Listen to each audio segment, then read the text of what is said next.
When you try and look at Donald Trump versus others who have threatened republics in the past, like in Rome, he doesn't compare. He doesn't have the wherewithal.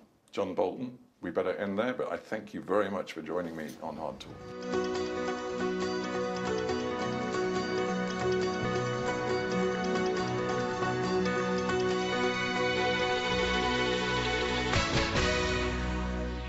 That was Hard Talk. I'm Saroja Coelho. You're listening to CBC Radio 1. Have a great day. Well, welcome to Friday morning, everyone. I'm R.C. Marcusa, and this is Information Radio. We're live in downtown Winnipeg on 89.3 FM, 990 AM on that app or on YouTube. Today's high is going to be 10 degrees in Winnipeg, sunshine and a little bit windy, although yesterday didn't pan out quite as sunny as we expected. So we'll see what today brings. In Brandon, good morning, everyone. If you're waking up there, sunny and a high today of 9 degrees. And you're expecting a mostly sunny day with light winds as well, very similar to Winnipeg. And finally in Thompson, cloudy, a 60% chance of some flurries in Thompson and a high of 2 today. Good morning, Corey Funk. Corey directs the show and will be on the air covering the commute. Good morning, Abby Adeyemi behind the controls. Abby is also going to be on the air covering weather for us, of course. And good morning to Kevin Nipatebo, who is our YouTube producer, saying hello online this morning. You could be on 89.3 FM, 990 AM, on the app or online. The show's on until 8:37 AM. And right now, your morning commute's pretty good. So let's get into the news headlines. Here's Heather Wells. Good morning. Well, initiative to combat retail theft in Winnipeg is going to be extended right through the holiday season. The program covers overtime for police officers in areas identified as theft hotspots. We're going to hear from a business owner who says he feels helpless. He says thefts are becoming increasingly brazen, and he says the only thing he can do is try to keep his security up to date. So we're going to hear more from him coming up. As well, a Winnipeg city councillor wants the city to rename a pool in honor of Dan Vandel. Dan Vandel, MP for years, was also a city councillor, has announced he is going to not run in the upcoming federal election, whenever that one happens. But we're going to hear from Brian Mays and why he wants to rename Bonnie Vitale Pool for Dan Vandel. That's coming up at 6:30. All right, thanks, Heather. You're welcome. In our program this morning, we're going to talk about something that's annually been happening in our community for years. Coats for Kids. What does it look like this year, and how might you help out giving new life to old winter wear that you might have? There's a need for gently used jackets, as there is every year, but we'll talk about how large that need is this year in our community, so stay tuned. Also, speaking of kids, the Canadian Pediatric Society wants to help children with reading difficulties and dyslexia well before they face possible lifelong consequences. So what does that mean, and is the help available early enough? Stay tuned.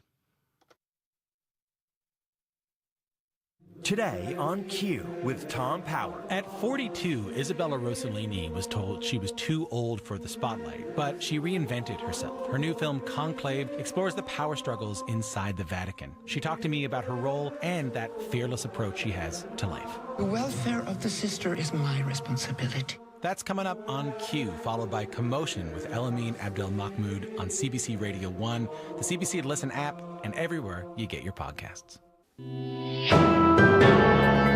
This is World Report. Good morning, I'm Vanessa Lee.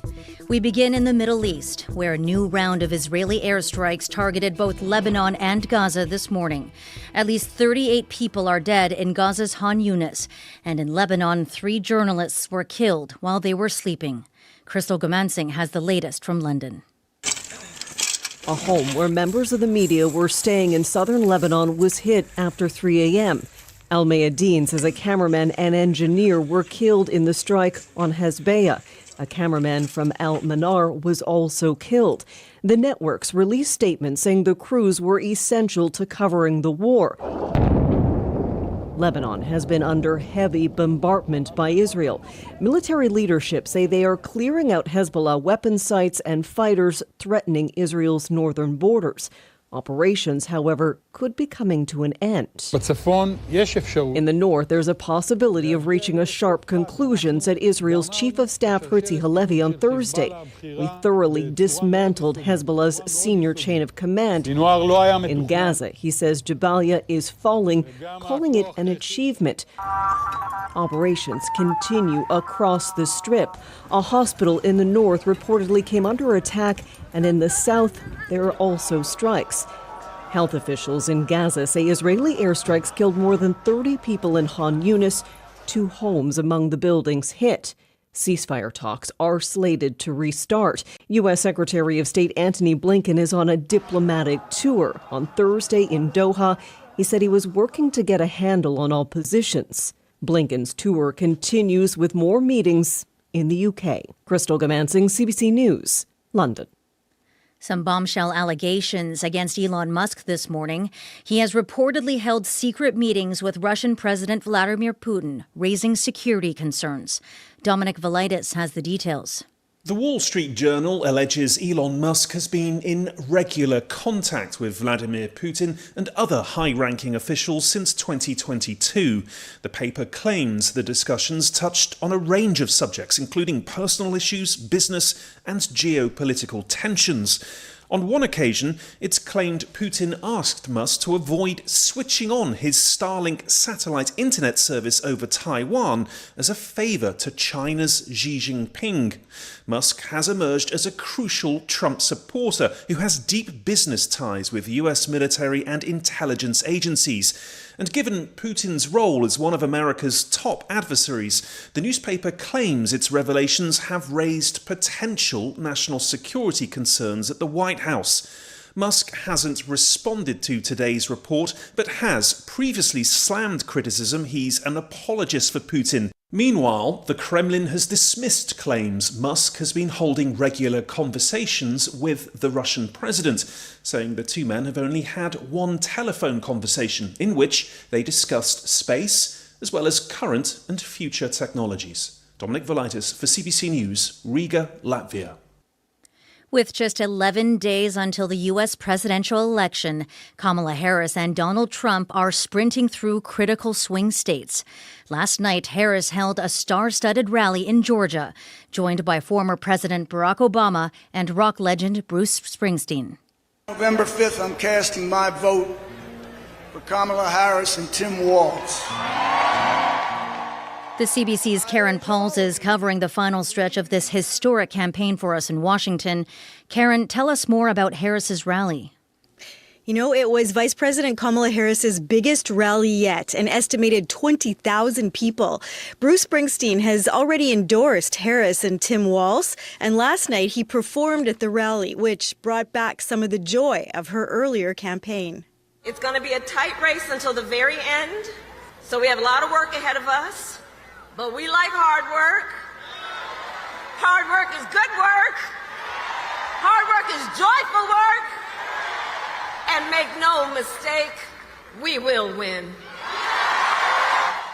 Former President Donald Trump was at a rally in Las Vegas. He took jabs at Harris and spoke of tax cuts and immigration. Kamala's migrant invasion, given to us through gross incompetence, disqualifies her from even thinking about being president. We can't let that happen.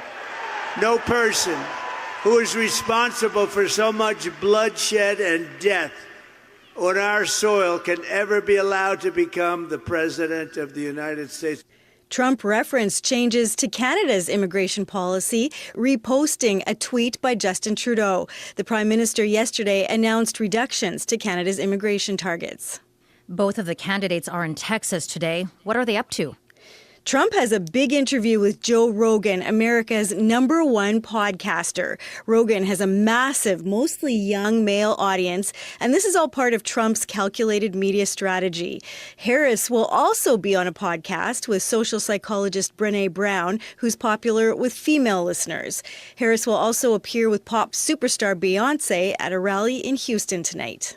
The CBC's Karen Pauls in Washington. Thanks, Karen. You're welcome. Elections BC is expected to provide an update today on the final count following last weekend's election. That includes the number of uncounted mail-in and absentee ballots in each of the province's 93 ridings. There are about 65,000 ballots to count between tomorrow and Monday, which could solidify results or even flip some ridings. The business community is criticizing Ottawa's plans to reduce Canada's immigration levels, with many employers saying reducing immigration by 20% will hurt their workforce and ultimately their bottom line. Anis Haydari has the details.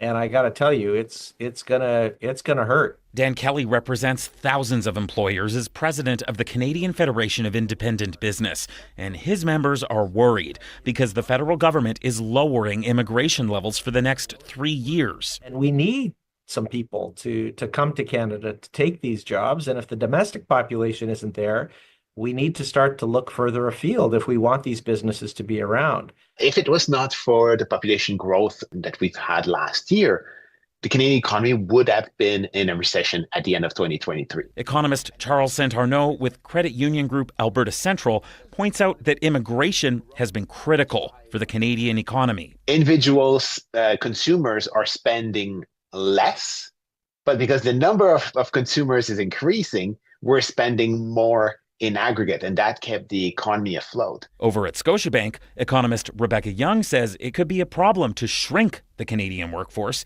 because that can also shrink the economy, at least at first. For all intents and purposes, maybe we're talking about shrinking GDP by, 0.5% or, 0.75%, but you're still talking about shrinking GDP as opposed to growing GDP. The federal government says its plan will lower Canada's population over the next 2 years. Anis Haydari, CBC News, Calgary. As this country continues to reel with the auto theft crisis, an investigation by CBC's Marketplace looked at the most stolen vehicles in Canada. It found the same models in the UK are harder to steal. It comes down to what automakers are willing to do and what rules Ottawa requires them to follow. David Common explains. Get out of your vehicle! Come out! Hands up! At a Tim Hortons drive-thru outside Toronto this fall, a stolen Ford Bronco tried to drive over several Peel police cruisers. Officers managed to stop the suspect, but many police tell CBC News they can barely keep up with the burgeoning auto theft crisis. This problem started with the automakers. They are selling vehicles that are insecure. Marketplace heard that message repeatedly at a recent international auto theft conference in Orlando, including from Canadian investigator Brian Gast. The vehicle still has to be harder to steal in the first place. Well, Marketplace found that cars are more protected in the UK, where an insurance industry-funded research centre scores vehicles on their security features, things like alarms that sound when a window is broken, or a guard against theft by tow truck when a locked vehicle is tilted.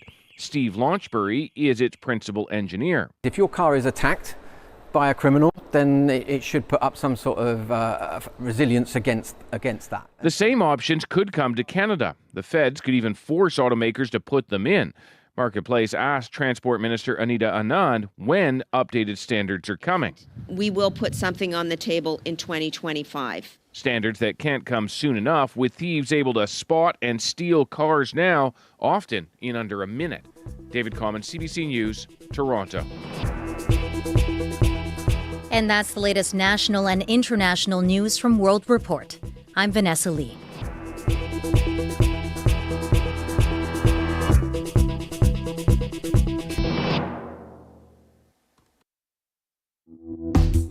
Good morning, everyone. I'm Marcy Marcusa, and welcome to Information Radio. We're live in downtown Winnipeg on 89.3 FM, 990 AM on the app and on YouTube.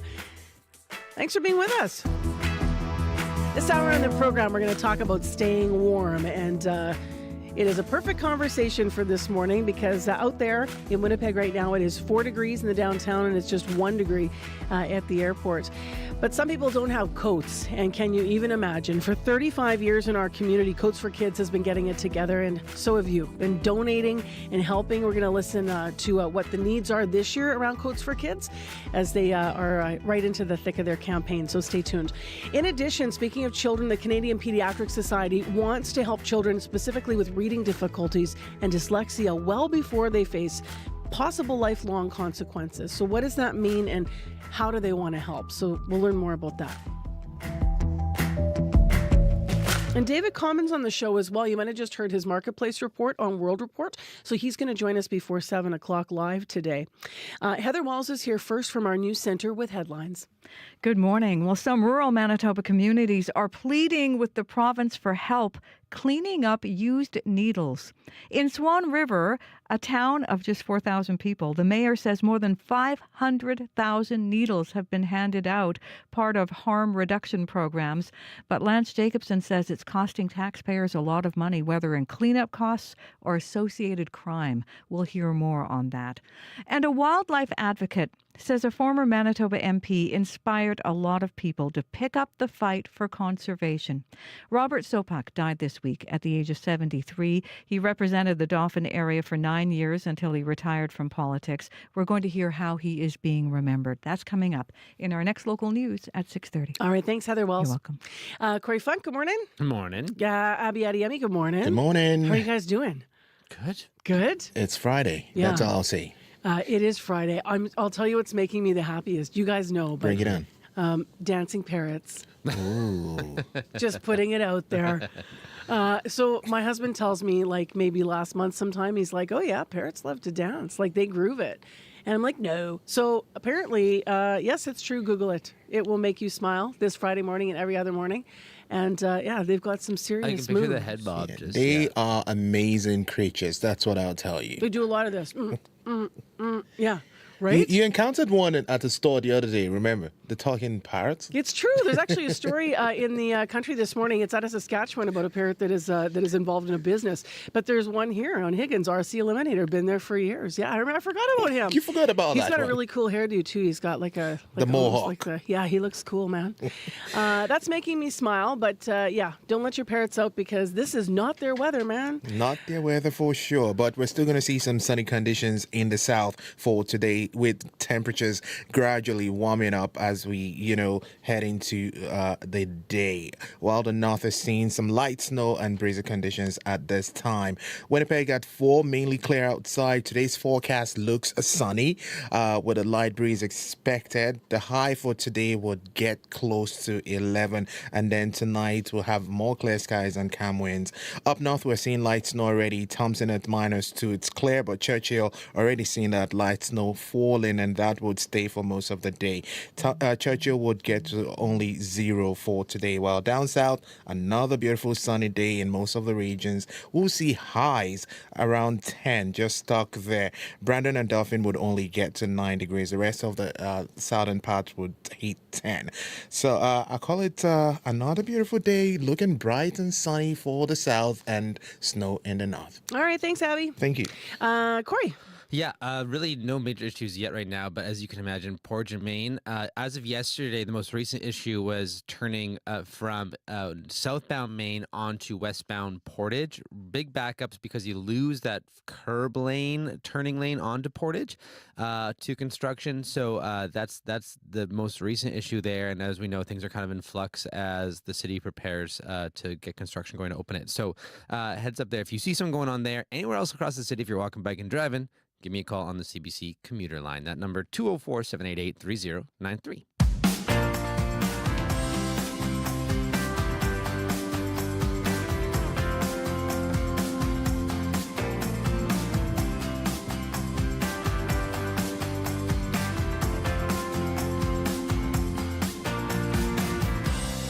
All right, let's talk about coats for kids because, as I mentioned, it's 4 degrees in Winnipeg this morning. It's just this reminder at this time of year about what we're heading into. But for 35 years, Coats for Kids has been helping people stay warm. Children stay warm. The United Way organization collects and distributes outerwear every year. They do it all the way through the colder months, in fact, through the fall as well. Melissa Burgess is up early, and she's on Zoom this morning. She's Senior Manager of Engagement Initiatives with the United Way. Hi there. Hey, how are you doing today? Very well. How are you doing today? I'm doing great. Thank you for having me. Yeah, thanks for being here. So what does the need look like this year for Coats for Kids? So every year we're always looking for Winnipeggers to clean out their closets and donate any winter outerwear items that they may have to pass along. And so we're always looking for, good quality winter coats, ski pants, boots, hats, mitts, and scarves to kind of provide individuals with the whole outfit that they might need. Right now, we're in a bit of a situation where we've been giving out orders for the past month or so. We've got lots of items that have gone out the door, and there's certain items that we tend to always run low on every single year. And so those items, our shelves are bare, and so we're really looking for support in getting our inventory piled back up so that we can keep filling orders and getting them out to folks who need them.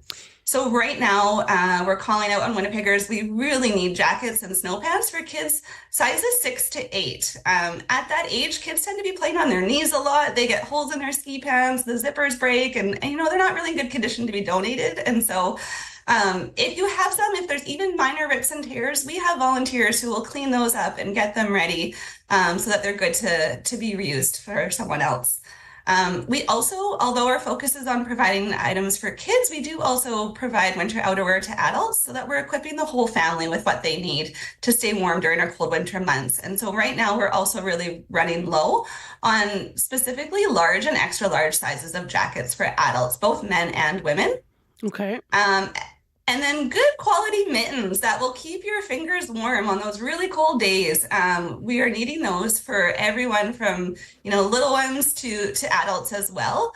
We try to ensure that when we're giving out coats and ski pants, that we're equipping them with everything that they may need to stay warm. So boots and scarves and hats and mittens too. So those items are all needed. Boots are always needed, all sizes as well for kids and adults. So anything that's going to help you stay warm on those cold days, we will gladly take it off of your hands. What does the need look like this year? And even in the past couple of years, maybe to get a sense of sort of what's happening in our community. Has it remained stable but always high, or has it grown? It's a great question. I would say it's pretty consistent year over year. We tend to find that it's about 5,000 to 6,000 coats that we receive and we're able to give out to the community. What we find though is that the people who need a coat tend to know that they need it early on. And so they'll start reaching out to us even in August and September to find out how they can, you know, request those items. But for folks who are, you know, donating an item, they might not be looking in through the closets and ready to pass something on until about now. And so that's why we're kind of reaching out to the public and urging folks, if you've got something that, you know, you might be willing to donate, or if you're able to, you know, pick something up, maybe a pair of mittens and drop them off, we would gladly accept that and get them out to folks who need them. If someone is going through their things and they have something, obviously if it's new or gently used, but you mentioned if it has a minor repair, should people have things dry cleaned or cleaned before they donate them, or what should they know about that? You know, obviously, if the item is clean, that's great, but we have wonderful partners who will do all that laundry for us. And so we have Delta Hotels, Hilton, Motel 6, and Super 8 who do all of our laundering of the coats and the ski pants for us.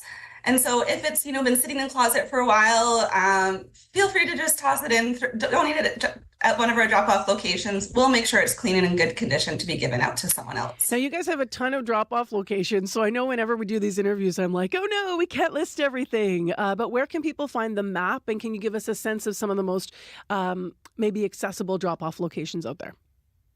Yeah, absolutely. We're so fortunate to our partners who are helping us collect all over the city. And so we have 6 Winnipeg fire paramedic stations that are accepting donations. Access Storage also has locations all across the city.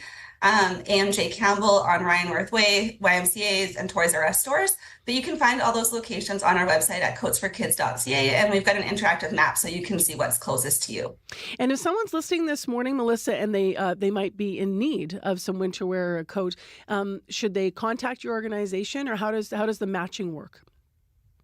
So we rely on schools and daycares and different social service agencies across the city to put in those requests on behalf of individuals and families. Our program is we have a small staff and volunteer team who really makes it happen. And so to help us make sure we're reaching everyone, we just ask that people go through those channels to make their request. And so we've sent out packages to those organizations. They know what to do in order to make a request. If anyone ever isn't sure who to go to or how to do that, you can also call 211 Manitoba and they'll get you connected to an organization. What did I miss asking you about that you really hope people think about or know this morning? I just want to say thanks to everyone who is always generously donating to Coats for Kids. One thing that also really helps us get a lot of donations at once is if individuals want to do a Coats for Kids like collection drive at their workplace or at their school or amongst their church group or anything like that. Those donations really kind of get a lot in at once for us. And we really appreciate that too. Thank you for getting up early and telling us about this year's ongoing drive, and appreciate your time, and thank you for what you do. My pleasure. Thank you. That is Melissa Burgess up with us, the Senior Manager of Engagement Initiatives with the United Way. So you can see the full list of Coats for Kids drop-off spots on the website. You can check it out and consider donating something. This is a perfect weekend. I know that's what I got on my plate this weekend. You know, close the sunroom, move in the furniture, go through all the coats and things that don't fit anymore, and a lot of them in great condition. Consider donating them to help another Manitoban. Breaking this hour, CBC News brings you all the local, national, and international news you need to make sense of your world. I've ripped up the supply and confidence agreement. Now's your chance to enjoy a free preview of Canada's source for breaking and live news. The air raid sirens went off. Find out why more Canadians choose CBC News Network over any other Canadian news channel. The CBC News Network free preview, on now. Time right now is 6:22 a.m. Temperature currently is 4 degrees in Winnipeg. And next on the show, the Canadian Pediatric Society wants children to thrive, body and mind. So this week, the organization put out new guidance that suggests healthcare professionals should regularly screen kids aged 4 to 7 for reading difficulties and dyslexia. The Pediatric Society feels it could keep children from developing a host of lifelong mental health issues like anxiety and low self-esteem. Una Malcolm is the Chief Academic Officer of Dyslexia Canada, and she's here to tell us more about her reaction to this. Good morning. Good morning. Thanks for having me. Thanks for being with us. I understand you're pretty pleased that this has now been put out there as a guideline. Could this be a game changer? How important is that? Well, we're thrilled to see the Canadian Pediatric Society releasing this position statement and really amplifying the importance of early reading screening and effective instruction. We know that the development of skilled reading brings much more than just academic benefits. So reading is certainly associated with stronger health outcomes, as the Pediatric Society mentioned, but also, is associated with economic and social and emotional outcomes as well. And unfortunately, learning to read, it just isn't easy for every child. And when a child experiences this type of difficulty early on, it doesn't tend to go away without specific support. And in order to actually provide the support early on, we know from research that many reading problems can be prevented or the severity can be dramatically reduced with early intervention. We need to know quite early on whether a child is on track or not. So screening this really important early checks of these critical skills, whether that's a checklist in a pediatrician's office in addition to effective assessment within the school system, this plays a powerful role in allowing us to support every child to meet their potential. I'm glad you mentioned sort of how that could work in a doctor's office, a pediatrician's office, because this is a new ask for doctors, this specifically. In schools, of course, they're always thinking about, learning skills, reading. But you said early screening, and then you also said effective instruction. To access effective instruction, do you have to be diagnosed? Like, we haven't used the word diagnosis of dyslexia in here, and I know that there's a challenge with that as well around matching kids to the resources they might need.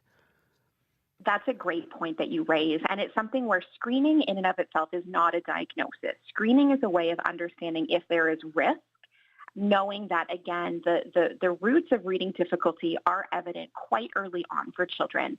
It is something where we advocate that students are able to access effective, what we would call structured literacy instruction in schools, regardless of diagnosis. This is something where we have a large body of research that tells us how we should be teaching reading and how we should be intervening when reading is challenging. Unfortunately, in many places across Canada, including in Manitoba, our curriculum documents and our policies are not always aligned with this research-based instruction. So it is something where, these early difficulties are being amplified by a lack of evidence-based reading instruction, which again contributes to those reading outcomes. So something where, screening is one piece, but then also recognizing we need to be looking to bigger picture systemic reforms in terms of how we're teaching reading for children. You had started by saying you're thrilled that this is, something the Canadian Pediatric Society has brought to the forefront in this way. And also the framing is before a kid could face, a student or child could face possible lifelong consequences. What is meant by that, a lifelong consequence, if this is not caught for people, if the help isn't there at a younger age? Well, the development of reading, proficient reading skills really unlocks potential. So it supports students in their journey through the school system, certainly. And we know that when students are skilled and proficient readers, they are more likely to have the opportunity for post-secondary education. But beyond the school system, there are really clear-cut consequences for acquiring skilled reading and also having reading failure. So when students have difficulty learning to read, they're more likely to have reduced economic opportunities as an adult, reduced earning potential. They're more likely to have health problems, to have mental health difficulties, and they're even more likely to interact with the criminal justice system. So this is something where this preventative approach is really critical, not only to support the needs of individual students, but also when we take a bigger picture look at our society. This is something we want for our communities, to have them being more literate communities. I also wonder whether or not, now that everything's online and we have generations now, of course, of learners that have been able to have spelling checked online and do things online without maybe you don't know that the challenge is there in the same way, because you can do so much independently. And I'm not knocking online learning, because there's a lot of resources there that are important. But the Canadian Pediatric Society now has suggested that phonics is part of these curriculums. Remind us a bit about phonics and how you think that children could be helped by having that taught in the classroom. Of course. So the nature of reading, it really speaks to the relationship between the sounds of oral language. So the words we say when we speak are made up of individual sounds, and those sounds are represented by a letter or a combination of letters. And phonics instruction really is instruction that makes that relationship really clear to students. So it explicitly teaches that the sound that we say at the beginning of the word top is represented by a T. And this type of instruction is really foundational to help young children sound out new words when they're reading and when they're spelling. And historically, this type of phonics instruction hasn't always been at the forefront for early reading instruction for developing readers. And we know that it is one part, it isn't the only part of early reading instruction, but it's one really important part that we haven't always been paying quite as much attention to. And we know that high quality, evidence-based phonics instruction really sets early readers up for a successful journey through learning to read. And before we run out of time this morning, Una, what is the role of parents in this, and what do you hope that they understand and watch for with their kids? So absolutely. I love that you brought that up. I will just start by saying that it really is the role of the school to teach children to learn to read. We have, children have a right to public education that teaches reading, but parents do have a wonderful opportunity to build language skills at home through talking to children, back and forth conversations. Reading to them as well builds language, so exposing them to vocabulary and language in children's books. It's often more complex than the language we speak with, and just being aware of the power of early screening and high-quality instruction. Dyslexia Canada is offering a universal screening symposium next week in Winnipeg, actually. Parents are welcome, teachers are welcome. Anybody who wants to learn more about screening for early reading difficulties, there's information on the Dyslexia Canada website. That's fantastic. All right. Thank you very much, Una. Appreciate it. Thanks so much. That's Una Malcolm, Chief Academic Officer of Dyslexia Canada. So that's coming up locally here, what she mentioned. Traffic, pretty good today. Portage and Main, they're reconstructing some of the barricades. That work has started. It's a big mess. People were really saying it was major delays yesterday, depending on the time of the morning you were driving. So 788-3093 if you want to update that or anything else. Still ahead, business news and more labor action expected at ports this weekend. Right now, though, your CBC Winnipeg News. This is CBC News. Good morning. I'm Heather Wells in Winnipeg. At 6:30, it's 4 degrees. It's going to be a gorgeous Friday. Lots of sunshine and still warmer than seasonal. A high today of 10. A couple of rural Manitoba communities are pleading with the province for help cleaning up used needles. Raina Wadowski starts her day shoveling used needles from the front door of her dance studio. She says it's been a growing issue in Swan River. The town says more than 500,000 needles were handed out in 2023 and 24 by Prairie Mountain Health and Manitoba Harm Reduction. Swan River recently passed a resolution limiting how the needles are handed out and pushing organizations to start cleaning up. Sad. I don't think that is, kids have enough to worry about, never mind having to worry about needles in the place where they're supposed to be coming to dance school. Swan Valley West has also passed a bylaw limiting how needles are handed out and cleaned up in that community. The province, Prairie Mountain Health, Manitoba Harm Reduction, and the municipalities say they are coming up with a cleanup solution. An initiative to combat retail theft in Winnipeg is going to be extended through the holiday season. The program covers overtime for officers in areas identified as theft hotspots. Evan Fogg is a managing partner at Lux Barbecue Company. He says the company's various locations have had multiple break-ins and thefts by increasingly brazen criminals. We've always had decent security systems. I think the idea is that some people just don't seem to care. They'll come in anyways and do it. And, I think you have to take the precautions you have to take, and you have to make your staff aware, and you have to be aware. But I think sometimes there's only so much you can do without hiring somebody to sort of stand there full time. The province says it has spent $1.9 million supporting the anti-retail theft initiative over the summer and fall. Manitoba's advocate for children and youth says her office is investigating as 2 Winnipeg parents face charges of child abuse. Sherry Gott says all serious injuries involving children are reported to her office. Stuff like this should never happen, and it's devastating when a child is injured at the hands of a caregiver. The 2 Winnipeg parents were arrested after police say their baby girl was taken to hospital with multiple injuries. Police say the baby under the age of 1 was unresponsive. She is still in hospital in stable condition. A Winnipeg city councillor wants the city to rename a pool in honor of Liberal MP Dan Bandel. Brian Mays plans to raise a motion to name the Bonnie Vitel pool once the federal minister and MP for St. Boniface St. Vital leaves office. He has had almost 30 years of service to St. Boniface and St. Vital, champion for Francophone rights, champion for his neighborhood, for his city, for the nation, strong spokesman for Métis causes. Vandel served as a city councillor for St. Boniface for many years before being elected to Parliament in 2015. He announced he won't be seeking re-election last week. A wildlife advocate says a former Manitoba MP inspired lots of people to pick up the fight for conservation. Robert Sopuck died this week at the age of 73. He represented the Dauphin area for 9 years until his retirement from politics. Carly Deacon at the Manitoba Wildlife Federation says the longtime outdoor enthusiast was a mentor to many. He also was there as a sounding board for us in a lot of ways. I don't know where he found the time. That guy was gardening, he was farming, he was hunting, he was fishing, he was a politician, he was a family man. He was pretty incredible. He had a lot of horsepower. As an MP, Sopuck served in environmental and fisheries committees. Deacon says he was a voice for hunters, anglers, and trappers, both nationally and at the grassroots level. Well, educating through opera.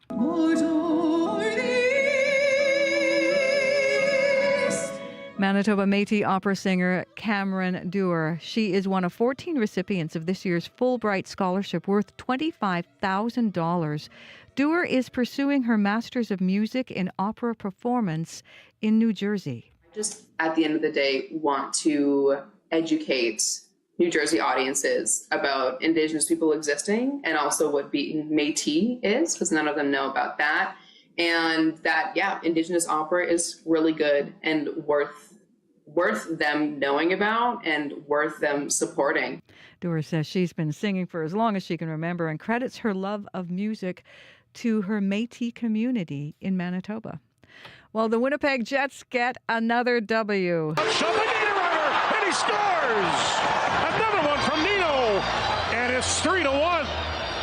Nino Niederreiter in the third period on TSN, his second goal of the night, and the Jets take it in overtime 4-3 against the Kraken in Seattle. The winning goal from Nikolai Ehlers just a minute and a half into overtime. If you're counting, It's Winnipeg's 7th straight win. And as the wins stack up, Coach Scott Arniel says his team can do better. It was sloppy both ways. I don't mean to be disrespectful to Dan and his team. I just thought it was just the whole game was just, we weren't very good in the first. We were a lot better in the second. Third, we did everything we need to do kind of, and then, made a couple mistakes and it was in the back of our net. But at the end of the day, like I've said before, it's 2 points. It's on the road. Move on. We'll move to the next one. And the next one is Calgary tomorrow night. You can find more news updated throughout the day at cbc.ca/Manitoba. All right, regular listeners know, Heather, that you're a Jets fan. Yeah. So in your view, is this, okay, we squeaked a few of those out, or is there something about this team that's really clicking? What are you seeing as a fan? I think there's something about this team. And Scott Arniel said it last night again in the post-game interview. He says, as a group, we've just found a way to really work well together. I might start watching hockey. I usually watch late in the season, as you well know, but I might watch early because now they've got something to play for, because who doesn't want to keep that streak going? 7 in a row is quite something, eh? Yeah, and it's so much fun. Totally. All right. Good times. Thank you. You're welcome. Heather Wells in our news department. Let's get into the weather forecast. It's time for your regional Friday forecast with Abby. Still 4 degrees in Winnipeg, clear outside. We're going to see lots of sunshine with light breeze today. We warm up to a high of 10, and then for tonight, that clear sky will continue with some light breeze. We drop to about -5 later as we go to bed. Brandon currently at -2 and clear. Today looks sunny for that part of the province. Light breeze from the northwest. High would touch 9. Thompson at -2. Expect some cloudy conditions today. A good chance of morning flurries and light snow will be felt. That should clear as you approach the mid-morning period, and then you warm up to about 2 degrees. It's going to be cool and breezy, and you will feel it. Churchill at -2, also cloudy conditions at this point. We're also seeing that light snow off and on for that region. Though it's going to stay cloudy, and then this light snow will stay with you. It should be clearing as you get deeper into the day. You only warm up to 0 for that region. Dauphin sitting at 1 and clear at this time. The forecast calls for sunny skies with a cool breezy conditions and a high of 9 degrees. Gimli at 2 and clear. The forecast for the Interlake region calls for sunny conditions, a light northwest breeze, and then for folks there, you will feel the temperature climb to about 10 degrees. The clear conditions will continue into the evening, and you see some calm breeze. Steinbach at let's see now at 1 degree, and for the forecast today, sunny skies, breezy northwest wind, reaching a high of 10. And Morris also at 1 at this point. Clear conditions you've seen. The forecast calls for sunny skies and a high of 10. Across board, down south, we're seeing temperatures warm up to 10 degrees. All right, thanks, Abby. Thank you. Corey. We are in the wintry vibes up north now. Highways I'm starting to see partly covered conditions being reported on 2 highways just east and west of Thompson. So the highway that takes you from Thompson through Spit Lake and Gillam being reported as partly covered, which means it could be a bit slippery in parts, but still drivable. As well, the 391 that takes you from Thompson up to Lynn Lake also being reported as partly covered as well. Otherwise, things seem to be running fairly smoothly. Portage and Main, turning right from southbound Main onto westbound Portage. You lose that far right curb turning lane. So you just got one turning lane that's caused some backups before. Might be some other issues. Let me know what you're seeing out there. 204-788-3093. Thanks a lot, Corey. Thank you. All right, it's time for business news with Crystalie Ramlakan, who joins us via Zoom with our report. Hello to you.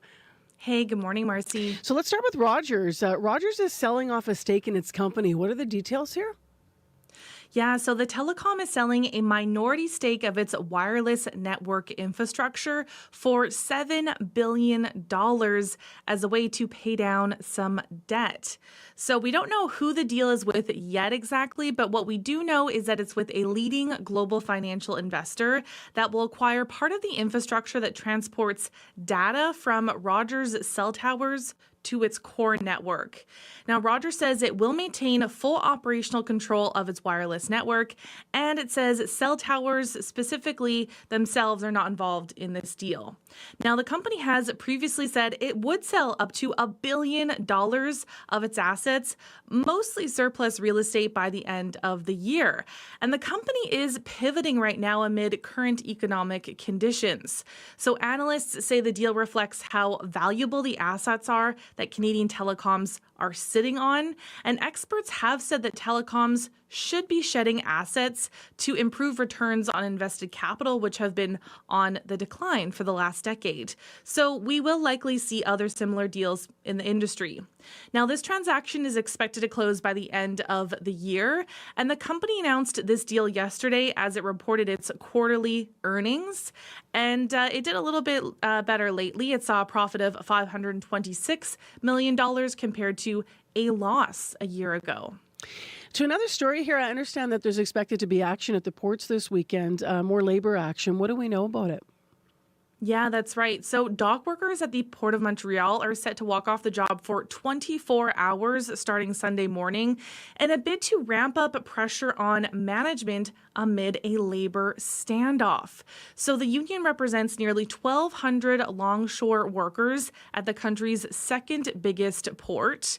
And there is already an ongoing strike on overtime shifts, and there was a 3-day strike at 2 container terminals earlier this month.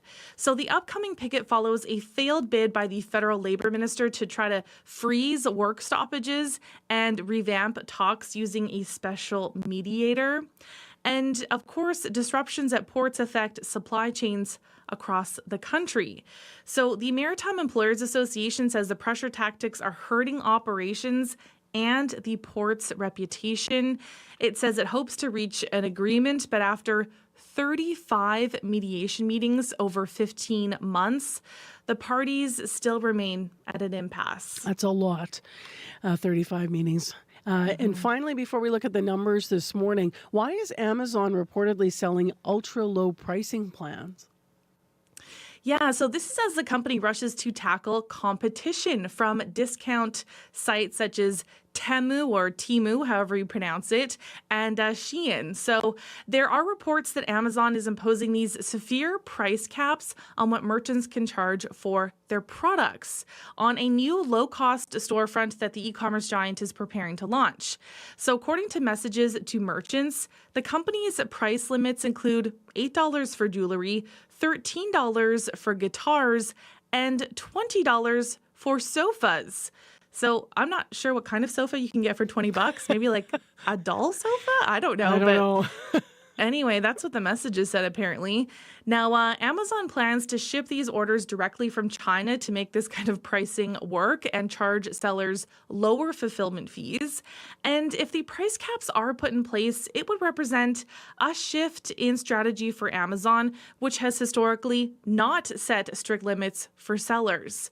So the company is seeing signs of weakness in retail sales. Online sales slowed to an increase of 5% in the second quarter compared to the 7% that we saw in the first quarter. Maybe it's like old school Boxing Day. Do you remember that ever in Winnipeg? They'd have like back in the day, it'd be like on the 26th, if you got up really early, you could get like a solid wood dining room set, like really good quality for like $5. But they'd have one, right? Oh, so maybe there's one just sofa one. for $20 or something like that. All right, how are the markets looking today? In Europe, stocks are mixed, rounding off a largely negative week for global stocks as third quarter's earnings season has ramped up. Germany is up, the UK is up, France is down. In Asia, markets are mixed as investors await Japan's election over the weekend. So Japan is down right now. Shanghai and Hong Kong are both up. Oil is up at 22 cents to $70.41 US per barrel.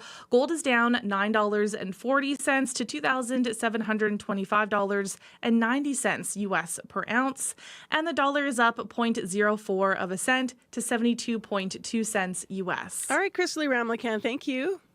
Thanks. Have a good weekend, Marcy. Yeah, you as well. With our business news and report this morning, that is Chrisley Ramlakan.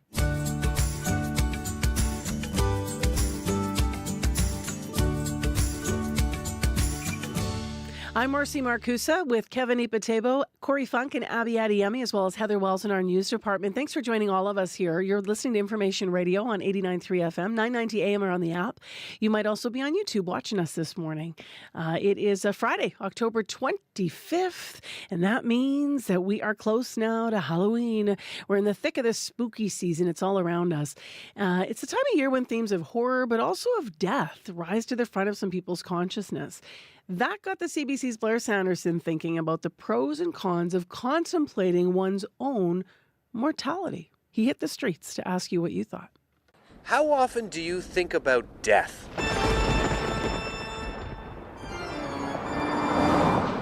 About 5 times a week. Often, yeah. More often than I'd like to admit. Yeah. How often? Pretty often. I am a little bit disturbed about that. What do you think? Do you think about death? I did when I was 7 a lot, and then I came to terms with it, and so I don't anymore. What was wrong at 7? You were afraid of your own death, I guess. I was just kind of comprehending mortality, and then I kind of processed it, and I don't think about it much anymore. You're done with your thinking about death. Yes. It's a little uncomfortable thought for me. I'm not preparing for that. I'm preparing every day to live. I feel like it's stressful to think about things that are not potentially going to happen right away. So if you live your life stressing about what's going to happen tomorrow, bad things, then you can't appreciate the good necessarily sometimes. Yeah, I mean, ideally you're not thinking about it at all. It's sort of living carefree, but I mean, it can creep up on you sometimes. Is that how the thoughts of death come to you? They creep up on you? Yeah, honestly, it's always late at night, after a long shift. Then it just seems to pop into your head seamlessly. And what is it that you're thinking about in that moment? How would the world go on without me? Ideally, you like to see some people cry and be upset. Is that what worries you? That no one will care when you die? Yeah, I'd say that'd worry me more than the death itself. I think you should embrace it so that one day when it comes to, it's going to happen to all of us.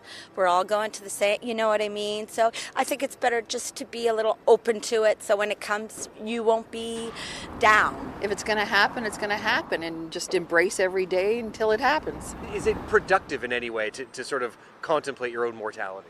Yes, as you get older, you take every day as a gift. Just thinking in general that we only have one life to live. We never know when it's going to end, so we have to live it to the fullest.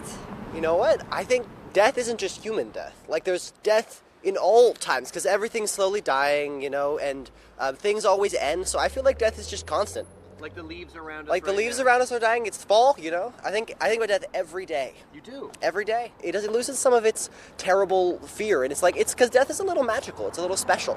Honestly, it's kind of peaceful in a sense, because if you avoid it and treat it as a taboo, the more heaviness and the more you don't want to talk about it. But I mean, it is all around us, and it is just another part of life. So, talking about it really helps normalize it, I guess.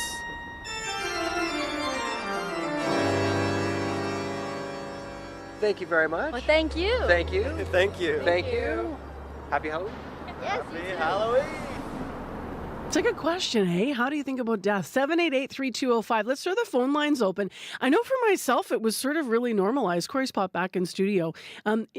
First of all, being raised Catholic, there was just talk about life, death all the time. But then even in my family, my dad was a pallbearer 24 times. We were constantly at funerals, families. My grandfather went down on Main Street and went to Cropo Funeral Chapel and hopped in the coffin. There's a story my mom's like, don't do it. Oh, yeah, he was trying them out. That's what my Dito did. Seriously. Okay. Yeah. So I don't know. In my family, I feel like death was constantly just talked about, understood, normalized. And so I personally didn't develop any fears around it, but... Yeah, I mean, we got a toddler now, so we're starting to think about how do we want to start talking about it with him. And we actually the other day we were out for a walk. We ran into a dead mouse. There was a mouse that was just in there. We both looked at each other like, do we avoid it or we this started kind of we're like, hey, this may be a good learning opportunity to talk about it. So how do you teach about that? And he's like, he kind of looked at it, pointed, and we're like, don't touch. It's I think we said I think we used the word dead, and then we said he's sleeping forever. was Okay. what we kind of did. So we're trying to, but yeah. So, but it was tricky. Lots We're to looking into talk like, how about. do we do this? Right? Yeah. Yeah, exactly. So how do you do it? Let's ask the listeners here. How do you do this? And what's that conversation like? And what's your thoughts around it? You know, what are your thoughts around it? Do you have, I don't know, maybe a healthy nervousness or a fear, or have you come to terms with it, and why? Hiccuping, pardon me. You can call us on the listener line 204-788-3205. 204-788-3205. It is 10 to 7 right now on 89.3 FM. I'm R.C. Marcusa. And up next on the show, let's get more details on a story you may have heard on World Report. Even with increased attention on ports and police enforcement, auto theft rates in Canada continue to rise at crisis levels. And many are asking whether the weakest link is the cars themselves. They're often stolen in a matter of minutes, and this new CBC Marketplace investigation looks at the most stolen cars in Canada. It found the same models in the UK are harder to steal than in here in Canada. David Common's here to talk about that aspect of their investigation. Hi there. Hey, Marcy. So how's the country doing right now in the fight against auto theft? I kind of set this up. It doesn't sound like very good. It doesn't sound great, but the fact is we actually are doing better. Hard as that may be to believe, there has been a significant increase in police enforcement, in investing in investigations. They've tightened up the ports to try to hamper the export of those stolen vehicles. And so actually in the first half of this year, auto theft went down by 17% nationally. So let me break it down for you. First of all, it's like, the second or third worst year ever. Still, it's very bad, but at least it was trending in the right direction, going down. Steepest decline in Quebec, next steepest in Ontario. When we get into the western provinces, which were not as badly affected, but were affected by auto theft, we've started to see declines as well. Atlantic Canada actually went up. And so what's going on? The thinking is a lot of this is organized crime groups. And so they're going to places where they think there is less scrutiny and are able to kind of set up their operations. If they can get the stolen cars onto a rail line and on a rail line onto a port, well, they've got themselves made. And so that puts most places in this country at risk. They make a lot of money off this, more than $1 billion a year, right? It's getting almost as profitable as drugs, for instance.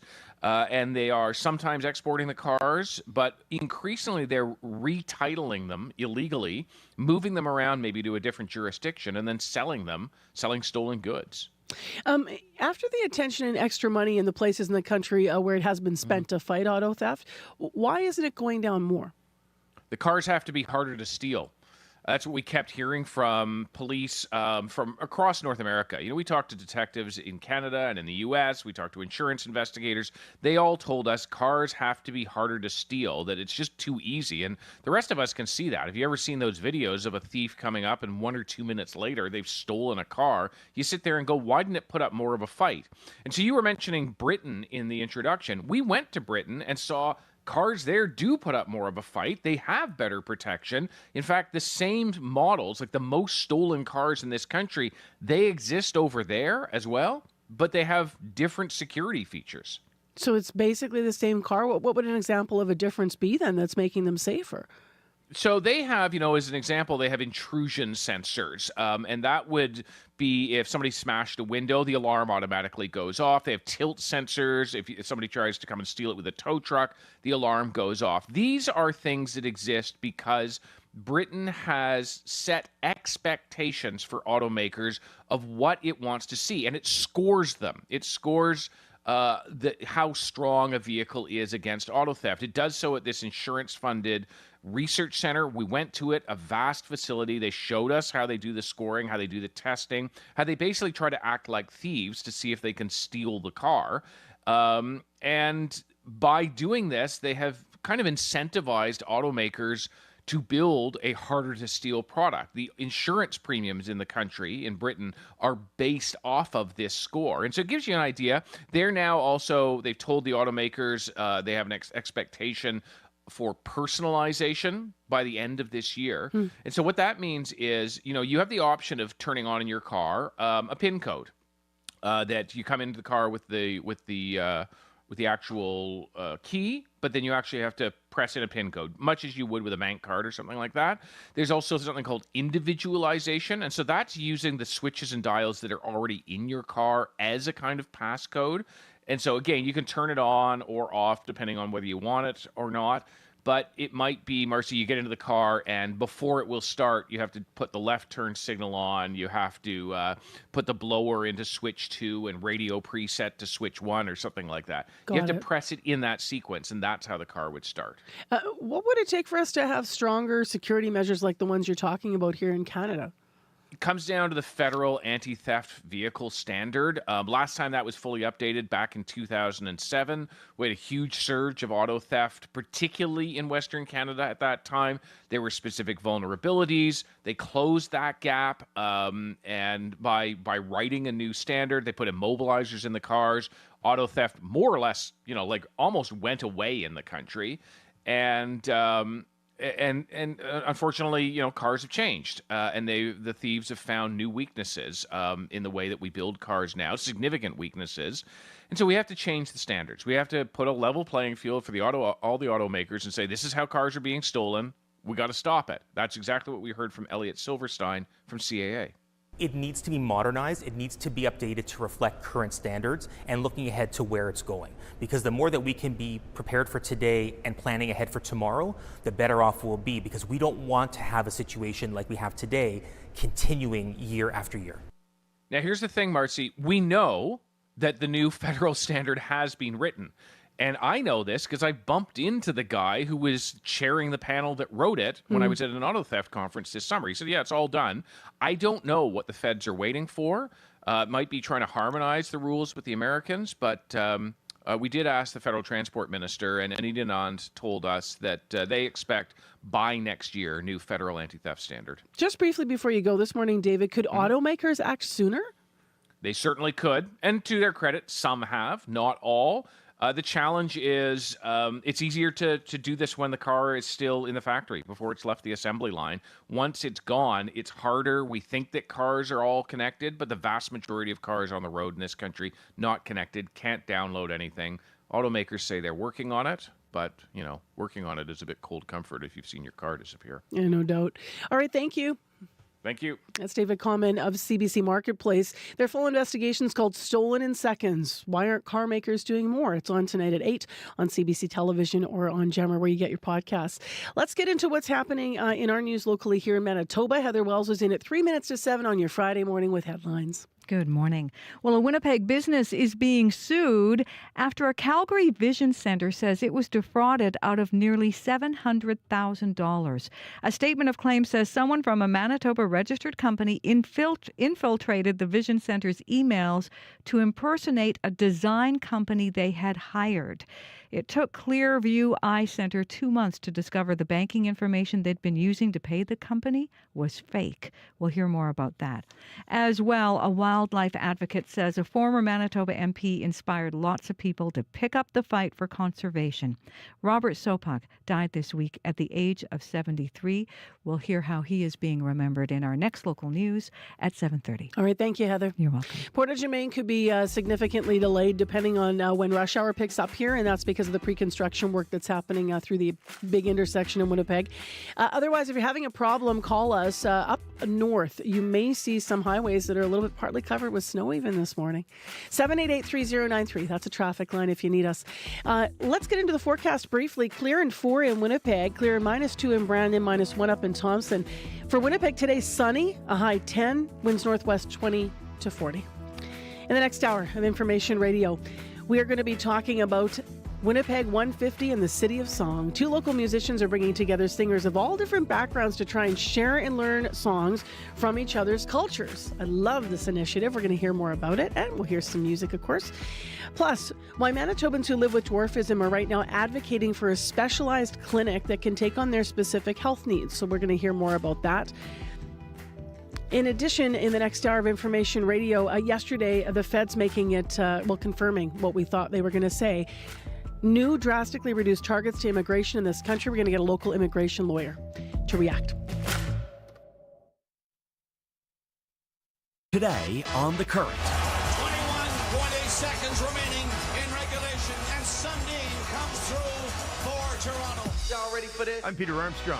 Matt Sundin's NHL career was filled with achievements and frustrations. He covers all that and the importance of family to him in his new memoir, Home and Away.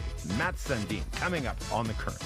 The Current, this morning at 8:37, 9:07 in Newfoundland, and on the CBC Listen app. This is World Report. Good morning, I'm Vanessa Lee. We begin with reaction to Ottawa's decision to lower Canada's immigration targets. It is being criticized this morning by the business community. Anis Haydari has the details.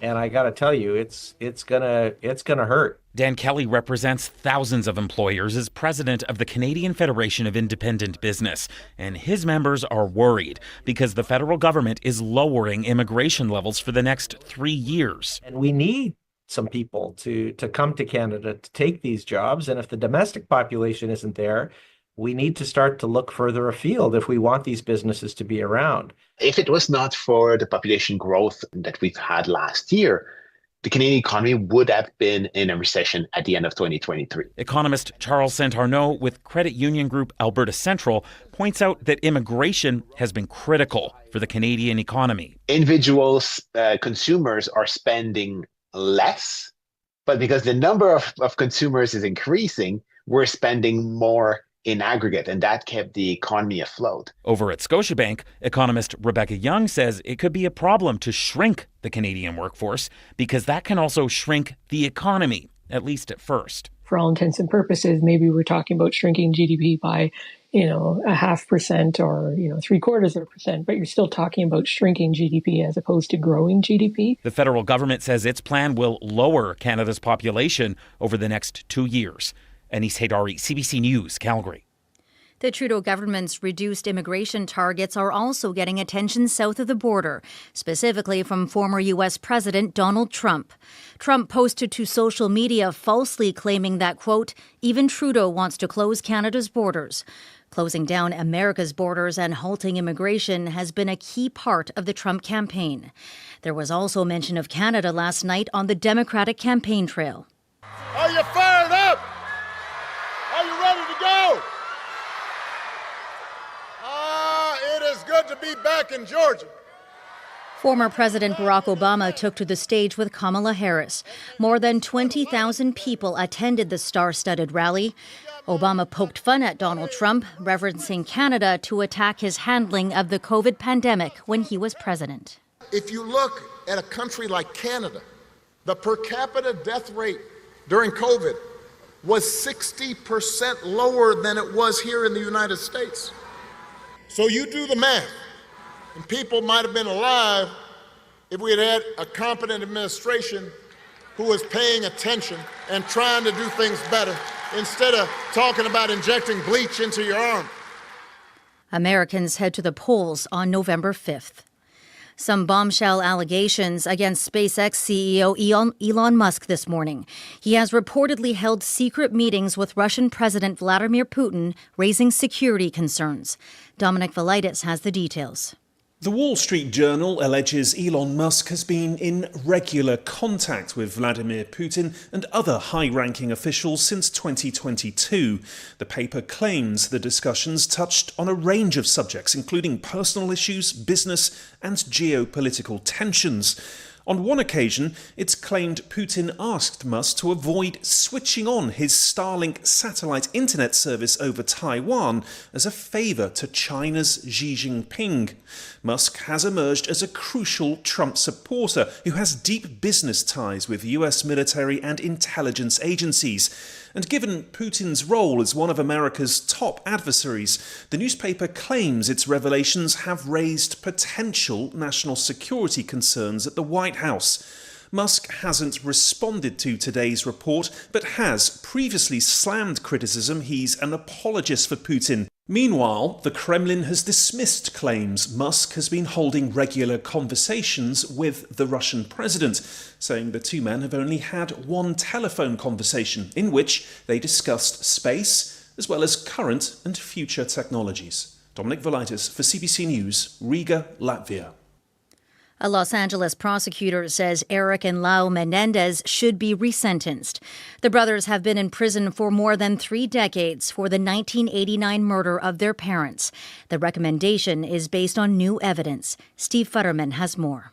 Los Angeles County District Attorney George Gascon says he believes after more than 34 years behind bars, the brothers' sentence should be reduced, which would make them eligible for immediate parole. I believe that they have paid their debt to society. The brothers have long claimed they were subjected to sexual abuse by their father, Jose Menendez, and that was the reason they killed their parents. There is no excuse for murder, because even if you get abused, the right path is to call the police.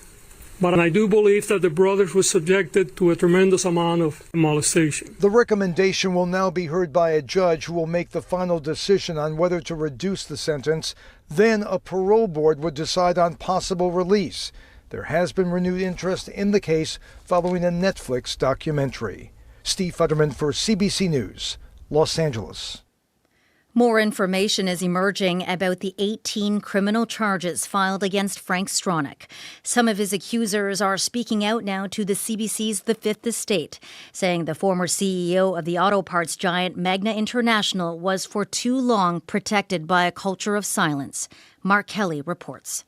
What do? Do I go to the police right now? Do I go home? This woman says she was raped by Frank Stronach in 1980 when she worked for him, a then 20-year-old stable hand caring for his racehorses. Her identity is protected by a publication ban. I'm just a groom. I shovel manure. Nobody's going to believe me. She says Toronto police never got back to her after she finally filed her complaint in 2015.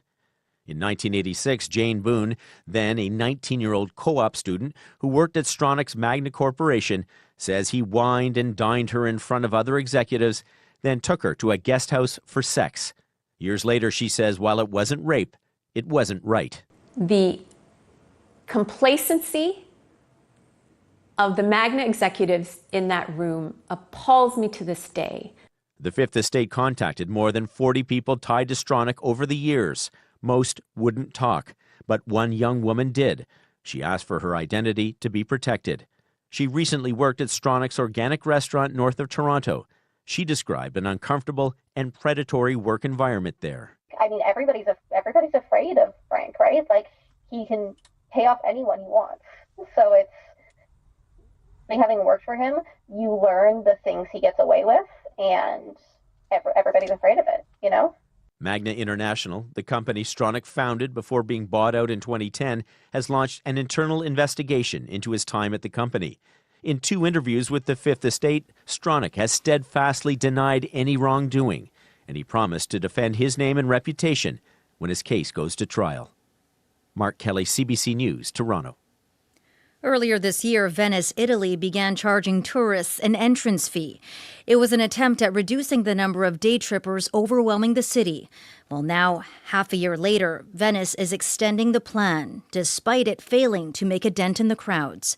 Megan Williams tells us more. Se devo andare a Venezia, mi metto là e mi faccio la prenotazione. Mayor Luigi Brugnaro of Venice in April announcing a bold new plan to charge tourists just to step foot in the centuries-old city of canals.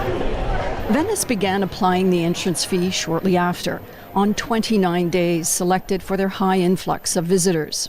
The city has now decided to double that number of days, and the fee from about $7.50 Canadian dollars to $15 for day trippers who don't book at least 5 days in advance.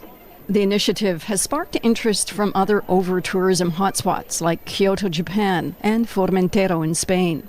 The goal isn't to deter tourists from coming, it's to discourage visits during peak influx days. But in Venice, it's been controversial.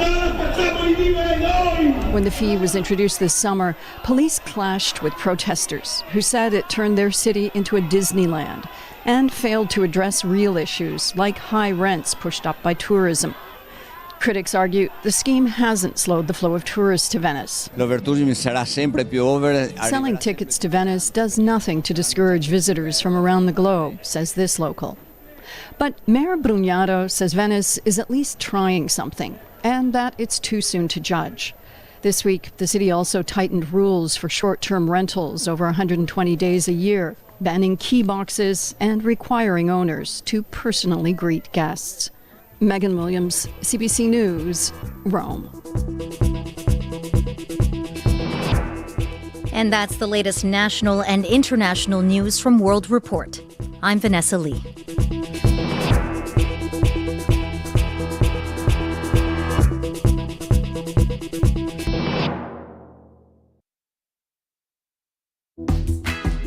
Good morning, Manitoba. I'm RC Marcusa, and this is Information Radio. We're live in downtown Winnipeg. Thanks for joining us on this Friday morning, October 25th, as we click through the end of the month. Not bad out there. We're going to still be above normal for this time of year today, but we're getting closer to those seasonal normals when it comes to the weather. We've got a clear sky, and so far your commute's moving fine. This hour on the program, we're going to talk more about today being World Dwarfism Awareness Day, but specifically we're going to hear why some local advocates are looking for a specialized clinic that could take on specific health needs for people in our community, so stay tuned, we'll have a discussion about that. In addition, this hour on the program, we will be hearing more about what is going on with the rules that were just announced yesterday. They were confirmed during our program around the immigration targets federally changing. So we have a local immigration lawyer who will join us to break down that announcement from a Manitoba perspective. What does it mean for people, for families, and for our economy here? So they drastically, of course, reduced their targets, not just for the upcoming year, but for years beyond 2024-25. So we'll have that discussion just before 8 o'clock. Right now, let's find out what else is making news in Manitoba. Heather Wells joins us from our news center. Good morning. Well, a couple of rural Manitoba communities are pleading with the province for help cleaning up used needles. In Swan River, a town of 4,000, the mayor says more than 500,000 needles have been handed out as part of harm reduction programs. But Lance Jacobson says it's costing taxpayers a lot of money, whether in cleanup costs or associated crime. So we'll hear more about that. And an initiative to combat retail theft in Winnipeg is going to be extended through the holiday season. The program covers overtime for officers in areas police have identified as theft hotspots. Evan Fogg is managing partner at Lux Barbecue Company. He's frustrated after multiple break-ins and thefts by what he says are increasingly brazen criminals. I'll be back with more Manitoba news at 7:30. All right, thanks very much, Heather. You're welcome. It's time to get into our forecast in some better detail than I'm able to ever offer. Abby, what do we know? Clear skies and sunny conditions across the southern part of the province today. We're going to be warming up close to 10 degrees in a lot of the areas, but the northern part of the province seeing more like, snow already this morning. Winnipeg currently 3. It's clear outside. We will see that sunny condition greet us as we get into the day. Light northwest breeze, and then we'll warm up to a high of 10, slightly warmer than the usual for this time of the year. And then tonight, the clear skies continue with some light, winds, but we do go to the chilly point as we cross overnight to the -5s. Thompson and Churchill seeing light snow as mentioned. Thompson at -3, Churchill at -2, and then down south we're seeing temperatures for Dauphin, Gimli, Steinbach, Morris all hovering near 2 degrees, and Brandon at -2 at this point. So it's going to be like chilly mornings, then we're going to warm up, and then we're going to warm up to close to 10 degrees. I think I got to give it up this weekend and get the patio furniture maybe put away. I think it's time. We've held on to them for too long. Sometimes I leave one chair out with a heater in my desperation to hang on. I just love being outside. But all right, let's get into what's going on in the actual commute this morning. If you're driving, walking, or rolling, what do we know? Yeah, really, the only issue you might want to keep an eye out for is Portage and Main. As we kind of know, as things kind of start prepping for opening and construction, things like that. Most recently, the trouble spot has been, as of yesterday, southbound Main turning right onto westbound Portage. That far right curb lane was closed for construction as of yesterday. That may still be an issue. That did cause some big backups for folks. So I'm curious what you're seeing today. Give me a call on the CBC commuter line, whether you're walking, biking, driving. I'd love to hear from you. That number, 204-788-3093.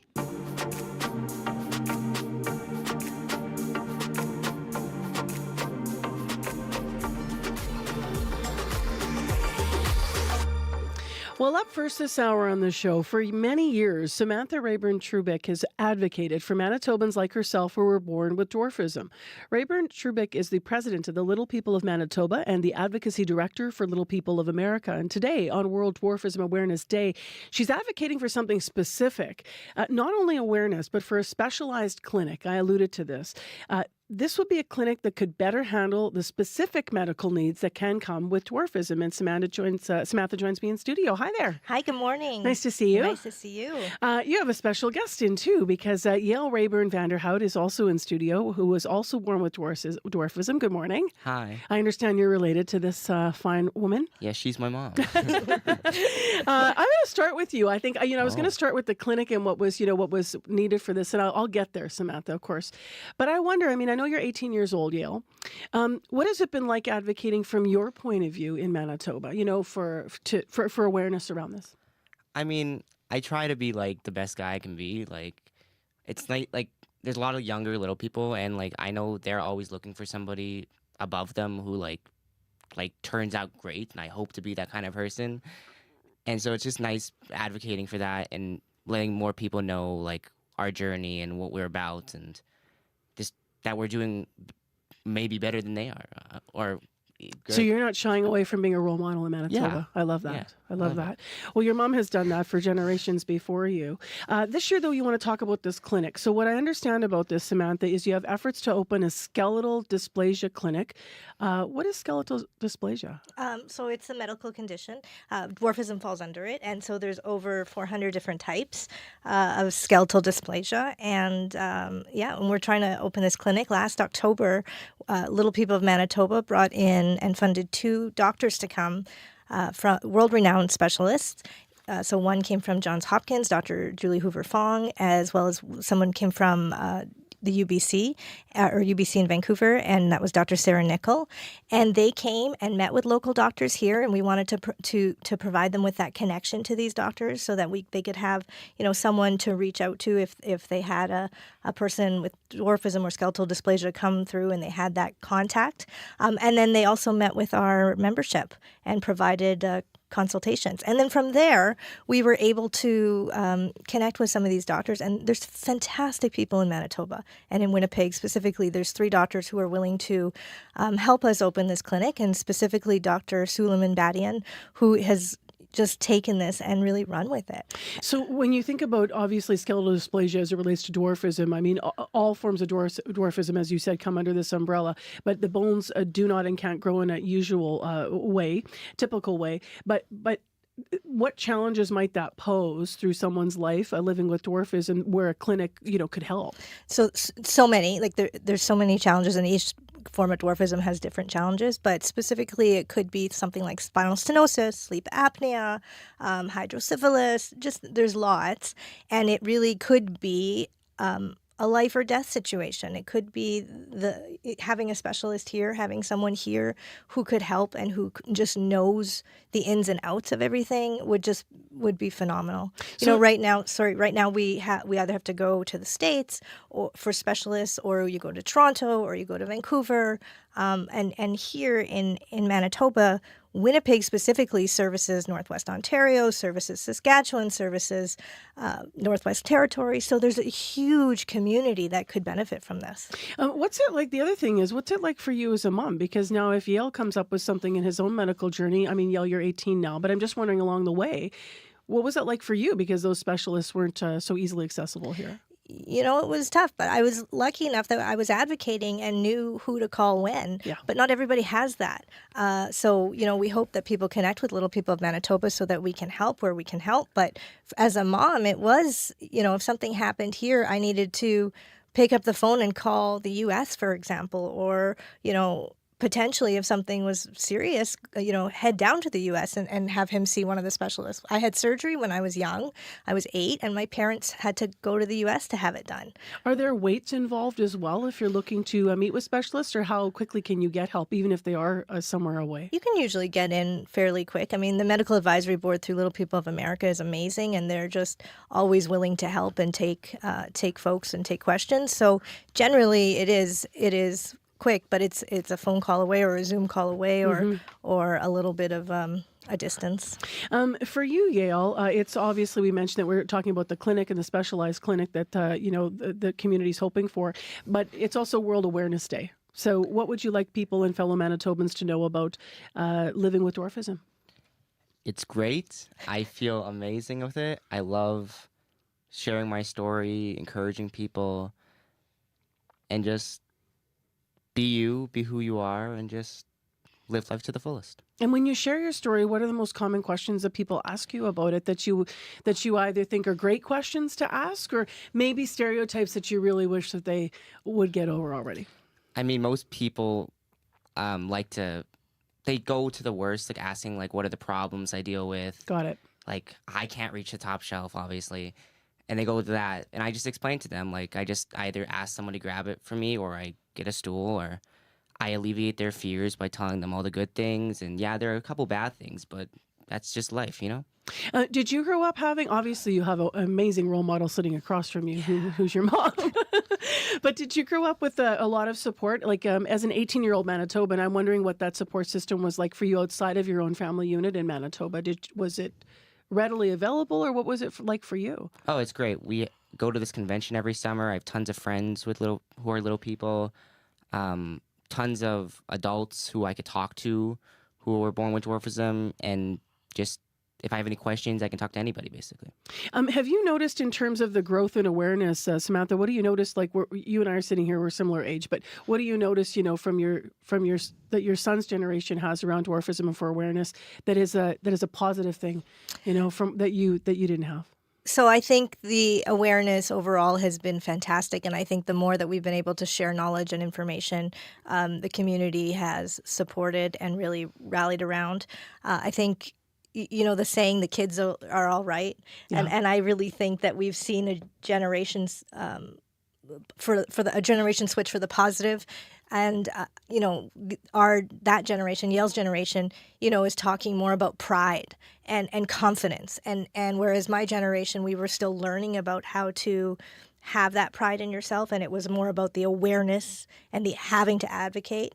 And I think his generation and the generation that, is after him is really about that pride. And it's beyond having the seat at the table. It's, will lead the table. Yeah, it's positive inclusiveness that lives in that generation, right? It's awesome. I know, in all kinds of different ways as it relates to, we're talking about dwarfism, but I think in anything. Beyond. Yeah.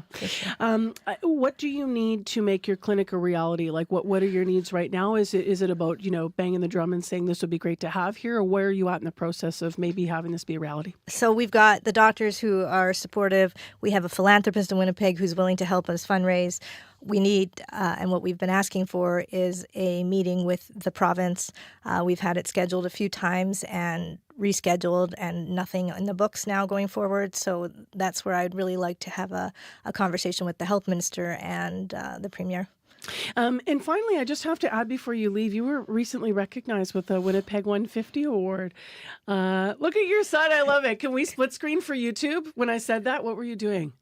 Yeah, woohoo! I agree. What did it mean to you? These are for Winnipeggers making a real difference. It's really amazing. I was nominated. I don't know who nominated me, so whoever did, thank you. It's amazing. We have so much more work to do, so I'm so excited to be able to share more information and knowledge and advocate. And it's amazing, but on to the next. There's so much more work that we can do. Where should people go if they want to, be better educated and be advocates? Website, Facebook page, what do you want to leave us with? Let's do website, www.littlepeoplemanitoba.wordpress.com. www.littlepeoplemanitoba.wordpress.com. Thank you for coming in. Thank you so much. Yeah, nice to meet you. Thanks for coming in. Thank you. That is Samantha Rayburn-Trebek is the president of Little People of Manitoba and advocacy director for Little People of America, and Yale Rayburn-Vanderhout, who is obviously Samantha's 18-year-old son. We carry a world of information in our pockets because we want to know. Breaking news that shapes our world. Staying on top of stories around the globe. And connected close to home. It's news you can trust, delivered when you want and where you want on Canada's News app. Now with CBC Radio 1, local and live. Download the CBC News app for free. New this month on CBC Gem, 2 of Canada's longest-running shows are back for their 18th seasons. You're going to be introduced to a new world. Murdoch Mysteries brings more intrigue and invention as Detective Murdoch faces new challenges. I would say it's extremely bad form to arrest your new boss. And over at Heartland, life on the ranch rolls along at a more relaxed pace. Looks like Stetson's back to his old self. Season 18 of Murdoch Mysteries and Heartland. Watch free on CBC Gem. Time right now, 7:25 a.m. on 89.3 FM, 990 a.m. on the app, on YouTube, wherever you're listening or watching. Thanks for joining us. I'm Marcy Marcusa with our team at CBC, and not bad out there. Clear 3 degrees in Winnipeg. Call us if you have an issue on your morning commute. That's what we're here for. Pass it along to community. 788-3093 is where you can reach us. Well, it's time for morning sports. Scott Regehr joins us via Zoom. Hello to you. Happy Friday, Marcy. No kidding, especially if you're a Jets fan. Yeah. 7 in a row, undefeated. What's going on? Well, I don't know, but let's just keep it going. It should have been a little more convincing last night in Seattle for the Jets, Marcy. They did have a 2-goal lead in the third period that they gave up against the Kraken, but Nick Ehlers bailed them out with the OT winner under 90 seconds into the extra frame. So, yeah, 7 in a row to start the season. The longest streak by a Canadian team to start things off since the Habs back, well, about a decade ago. They won 8. So, yeah, an ideal start to things. I mentioned giving up that lead in the third period to the Kraken last night. Head coach Scott Arniel doesn't sound like he's sweating that too much. I think both coaches might be tossing that one away. It was sloppy both ways. I don't mean to be disrespectful to Dan and his team. I just thought it was just the whole game was just. We weren't very good in the first. We were a lot better in the second. Third, we did everything we need to do, and then, made a couple mistakes, and it was in the back of our net. But at the end of the day, it's 2 points. It's on the road. Move on. We'll move to the next one. Yeah, so the Jets continue their road trip tomorrow. In fact, they concluded against the Flames in Calgary, where Winnipeg's going for an 8th win in a row, which would match a franchise record for longest winning streak. What a way to get things going. No doubt. I could have worn my Jets jersey today. I could have actually worn my Bombers jersey as well, because tomorrow they're looking to take to the field to close out their regular season finale. And even though we're coming off a loss, what's the team saying? Yep. Well, not overly thinking about the outcome, although a win or a tie against the visiting Alouettes, Marcy, would clinch first place in the West and thus a bye directly to the Western Final. It would be the 4th straight season of accomplishing that. Head coach Mike O'Shea was asked his approach with his team given the magnitude of this game. You try to not stack one game against the next and try and make one more important than the other. You really try this time of year to just stick to that process, knowing full well that the players, they're going to be asked all these same questions, and it's going to make them start to think a little differently possibly, and you just hope they remain even-keeled. So the Alouettes, Marcy, are coming off of a thumping last week to the BC Lions, although that game was meaningless since they'd already clinched top spot in their division. No word on how many regular starters they're going to have in the lineup for the game against the Bombers, who obviously hope the Alouettes are playing things lightly from a personnel standpoint. And the Bombers, by the way, aren't the only local team looking to clinch a top spot in their division over the weekend. The University of Manitoba Bisons can do so when they host the UBC Thunderbirds tomorrow in the regular season finale. A win would clinch the University of Manitoba top spot in Canada West Division. I just realized I thought Game 1 of the World Series was tomorrow. I'm going to have to go to tonight. volleyball really fast and run home. I thought you were going to wear your Yankees jersey today. I thought that's where you were going. Oh, I'm sorry. Oh, you've hurt me there. I'm a Boston Red Sox fan. Yeah, or you did that on purpose, of course. I'm cheering for the Dodgers. Not that I'm allowed to be biased only in this area on the air. What are you watching for ahead of Game 1 of this? Well, 2 big market, big spending teams, yes, but... and I say this with some trepidation given my audience, 2 likable teams, Marcy, in the Dodgers and the Yankees. Shohei Ohtani, you never see him dogging it to first base on a ground ball, always gives it his all. He never trashes his opponents. He's a gentleman of the sport. And Aaron Judge, who does all those same things, applauds Ohtani for that.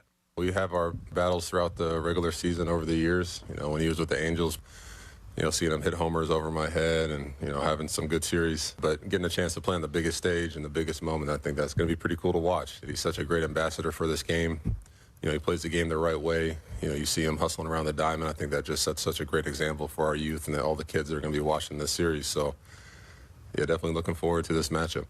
Aaron Judge has led a campaign with his teammates to have accents of mint green, gloves, shoelaces, all that. It's because of the Statue of Liberty and what he sees as the importance of Ellis Island in this geopolitical climate. So, as I say, there's a likability quotient here that has to be considered with both the Yankees and the Dodgers.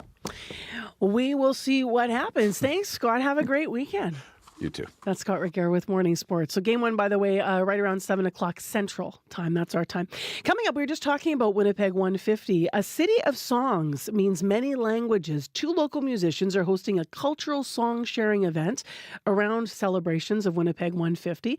And they're going to join us right after your CBC Winnipeg News. This is CBC News. Good morning. I'm Heather Wells in Winnipeg.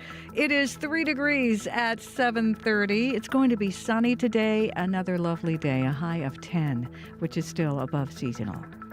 A couple of communities in rural Manitoba are pleading with the province for help cleaning up used needles. Swan River says more than 500,000 needles were handed out in the last year, part of harm reduction supplies distributed by the Regional Health Authority and others. Swan River shop owner Julie Basquier starts every morning checking for discarded used needles. She says it's so commonplace, her children see them on the playground, park, and the sidewalk. I'm not opposed to harm reduction, but I'm losing my patience and my compassion because I'm not seeing it being effective here in Swan River. I'm actually seeing it getting worse. The town recently passed a resolution limiting how syringes are handed out and pushing for help getting them cleaned up. Neighboring community Swan Valley West also created a similar bylaw. The municipalities say they're working with the province, Prairie Mountain Health, and others to tackle the needle cleanup. A Winnipeg business is being sued after a Calgary Vision Centre says it was defrauded out of nearly $700,000. A statement of claim says someone from a Manitoba registered company infiltrated the Vision Centre's emails to impersonate a design company they had hired. It took Clearview Eye Centre 2 months to discover the banking information they'd been using to pay the company was fake.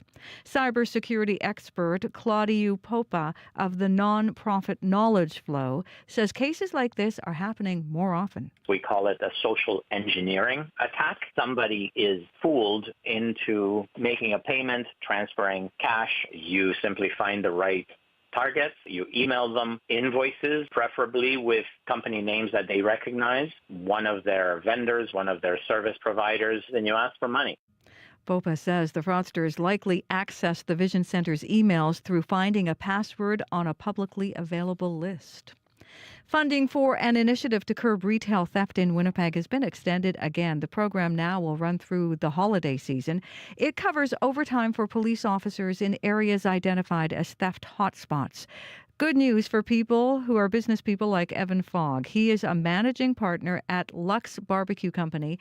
And Fogg says they've seen several break-ins and thefts at their various locations in the city. You feel frustrated. Sometimes you feel helpless. You know, I think the best thing you can do as a business owner is obviously make sure your security systems are up to date, make sure your cameras are up to date, and report it. A report this week by the Canadian Federation of Independent Business found more than half of Manitoba businesses say they have been affected by community safety issues in the past year. Winnipeg City Councillor Brian Mays wants the city to rename a pool in honor of Dan Vandel. Mays plans to raise a motion to rename Bonnie Vitel Pool once the federal minister and MP for St. Boniface St. Vital leaves office. He has had almost 30 years of service to St. Boniface and St. Vital, champion for Francophone rights, champion for his neighborhood, for his city, for the nation, strong spokesman for Métis causes. Vandal served as city councillor for St. Boniface for many years before being elected to Parliament in 2015.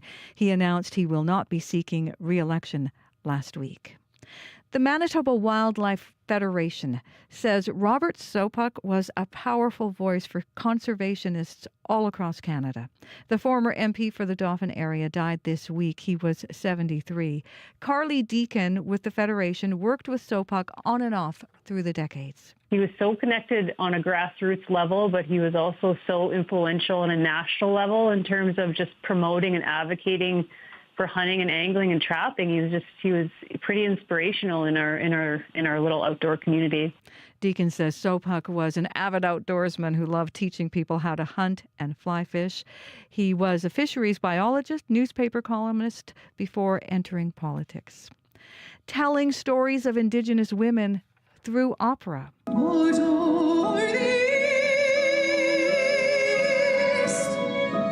Manitoba Métis opera singer Cameron Dewar. She is one of 14 recipients of this year's Fulbright Scholarship worth $25,000. It's awarded to someone who is focused on addressing important Indigenous issues that build social connections. So many generations that have just been silenced. And it's, I feel a great sense of responsibility that finally now I am able to give voice to them and to be able to share their stories. Dewar credits her love of music to her Métis community in Manitoba. And 7 straight wins. Here he is. Ehlers fires. Scores! Nikolai Ehlers wins it in overtime, and the Jets remain perfect. They're 7-0. Nikolai Ehlers just a minute and a half into overtime on TSN as the Winnipeg Jets beat the Kraken in Seattle 4-3. It is the Jets' first 7-0 start in franchise history. And as the wins keep stacking up, Jets head coach Scott Arniel takes a practical view. As much as I'm disappointed on how we played, you still have to look at the fact that we're doing a lot of good things to find ways to win, and we got to bank points. And the Jets hope to keep banking those points against the Calgary Flames tomorrow night. You can find more news updated throughout the day at cbc.ca/Manitoba. All right. Thanks, Heather. You're welcome. I always find the city's in just a bit of a better mood when the Jets are doing well because a lot of fans walking around, right? That's entertainment and you're spending money to see those games. So it is right now 7:37 a.m. and Abby is here with our regional forecast. Clear down south and cloudy up north. The light snow stopped for a bit in Churchill. Right now, Winnipeg, 3 degrees, mainly clear outside. We're looking at mostly sunny conditions today. Light breeze from the northwest, and we will be warming up to 10 degrees. Brandon currently clear at -2. Sunny skies in the forecast also with some light breeze, high of 9. Thompson is clear at -3 degrees right now. You're warming up to 2. Churchill will see more of like cloudy conditions today at -2. Breezy also will be felt, and then you only get to 0. Dauphin at 1. It's some cool breeze being felt over there. You will get to a high of 9 degrees, and Gimli at 2 degrees at this time. The Interlake region will see more of like sunny skies, a light northwest breeze, and a high of 10. Similar condition in Steinbach at 1 at this time. Sunny skies in the forecast, breezy from the northwest, high of 10. And Morris at 1 for the Pembina Valley region. You should also see sunny and warm morning of a high of 10. I'll just tell you, clear skies, sunshine down south, temperatures around 10 in most of the areas. Winnipeg at this time at 3. All right, thanks, Abby. Thank you. Corey Funk is in to tell us how annoying Portage and Main is. Yeah, pretty annoying. That's mostly because of the intersection right at Portage and Main in the far right curb lane. When you turn southbound Main onto westbound Portage, heard from folks yesterday that's kind of a brand new change there. And so you really only got that one lane turning right, and that's got things pretty backed up on southbound Main turning westbound onto Portage. If you see any other issues there or anywhere else in the city or the province, give me a call whether you're walking, biking, driving. We'd love to hear from you. That number 204-788-3093. All right, thanks, Corey. Thank you. And that annoyance actually was on our traffic line yesterday. So after 8 o'clock, we're actually going to have a city councillor you'll hear from on the program about exactly what's happening there, what's the trajectory for this project as we look to reopen Portage and Main. Right now, though, as part of Winnipeg 150 City of Song, local group World Village Music is inviting singers and musicians to the newly created Song Share. Now, it's an event focused on sharing songs from different cultures and learning new languages to sing them. So Neil Weisensell is in studio. Good morning, Neil. Good morning. And Rachel Landrecht is here as well. Hi there. Hi, good morning. And they're the organizers of the event and co-founders of World Village Music. Songshare sounds awesome. Rachel, what inspired this? And tell us a bit more about it. Oh, thank you. Well, we have a choir, World Village Gospel Choir, where we sing in many different languages, and we teach everything by rote, so you don't need to know how to read music. And we found that there's lots of people out there that love to sing and maybe don't have that sort of Western knowledge of how to read sheet music and how all that works together. So we take songs from all over the globe, different kinds of music, different languages, and go bit by bit. And we thought, let's open this up to the bigger community, the wider community, and see if there's people out there that have a song they want to share. That's something very simple that we could teach, quickly and get everybody just sort of singing together. What do we learn about each other when we sing each other's songs? Oh, I love this question so much. The premise on which our choir was founded is my saying, which is, how will we ever know peace until we learn to sing each other's music? And we learn that we have a shared humanity and that music is important, and it's something that fuels our lives even in ways that we might not even think of in this modern age. And if you can speak, you can sing, and that's absolutely the truth. So all these people that, I can't carry a tune in a bucket. Yes, you can. You're not speaking in monotone. You absolutely can. It is a learnable skill. Neil, can you give us an example of some of the languages that your choir already sings in, and then maybe elaborate a bit on how the sharing element's going to work for this? Yeah, so we've done, wow, that's going to be a long list. I'll give you a few examples. We've done Zulu. We've done Za. Xosa. It's very hard for me to pronounce. We've done Lingala, the song that we're going to hear a little bit later. We've done Hebrew. We've done Arabic. We've done French, French and English, and Icelandic. We tried one time. Wow. Yeah. So lots of different languages. So the sharing element, then, tell me a little bit about more about how this will work, and if people are listening and they want to get involved, what they should do. Yeah, so there's a link on our website, worldvillagemusic.ca. They can go there and contact us. Our contact information is there. We've talked to so far about 10 groups, and we have about 6 groups that are going to be coming to bring a song. So we have a group from Knox. So it's mostly centered around the community at Knox United Church. So they have a Bhutanese community there, and so they're going to be bringing a song. And there's also a very strong Filipino connection there. So they're bringing a song in Tagalog.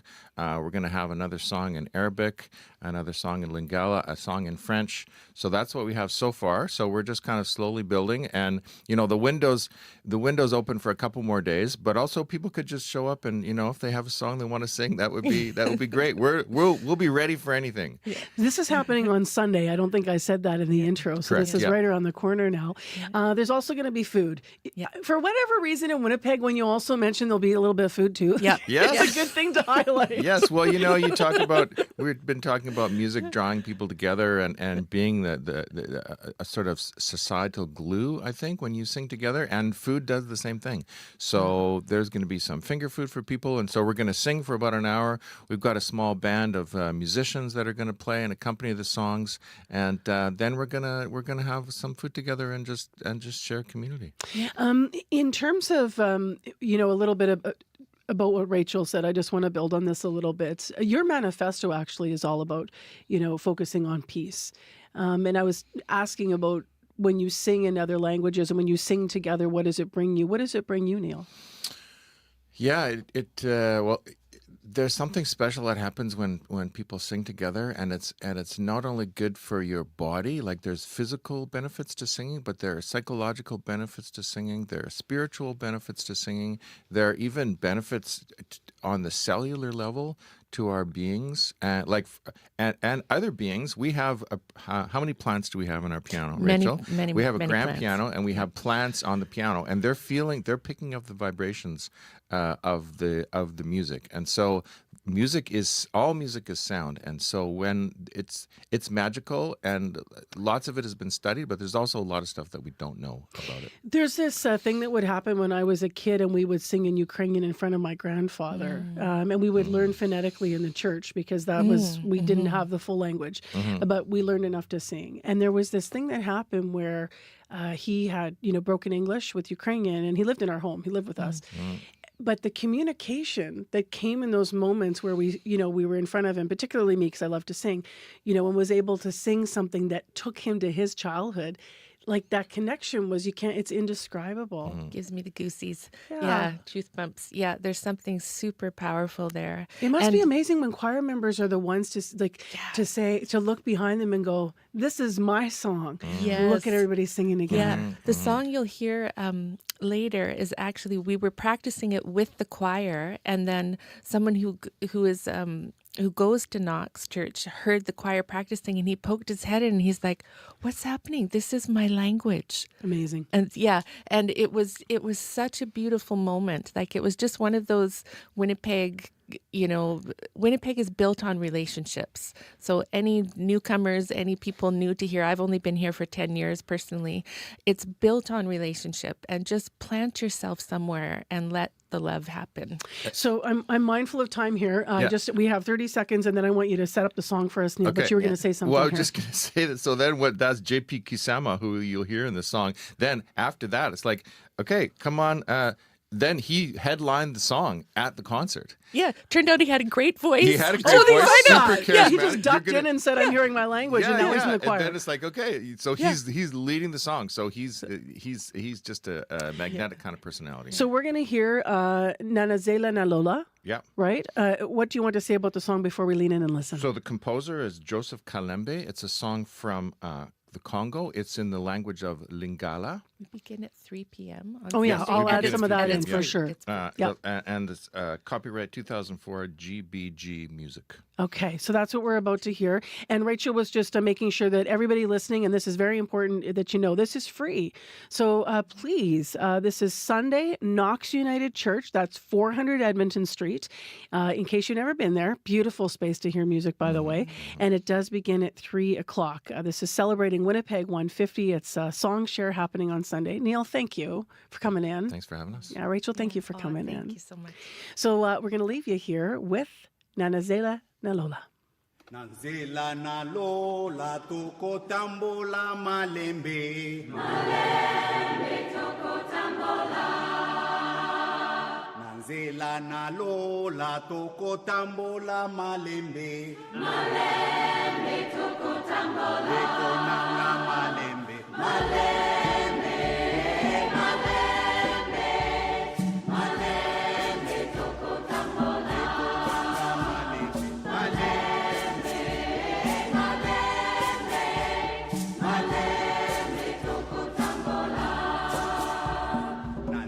Nalola toko kumisa mokonzi malembe toko tambola. Nanzela nalola toko kumisa mokonzi malembe toko tambola. Eko nanga malembe malembe.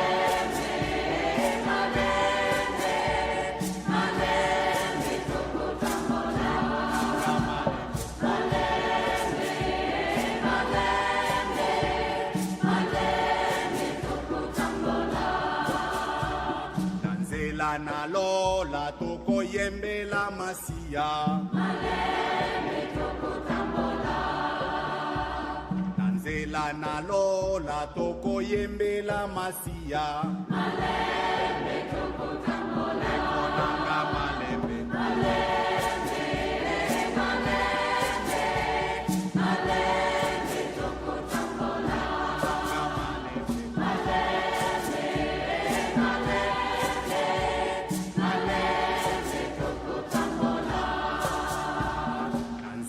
nalola toko bonde la mokonzi malembe toko tambola Tanzela nalola toko bonde la masia malembe toko tambola konanga malembe malembe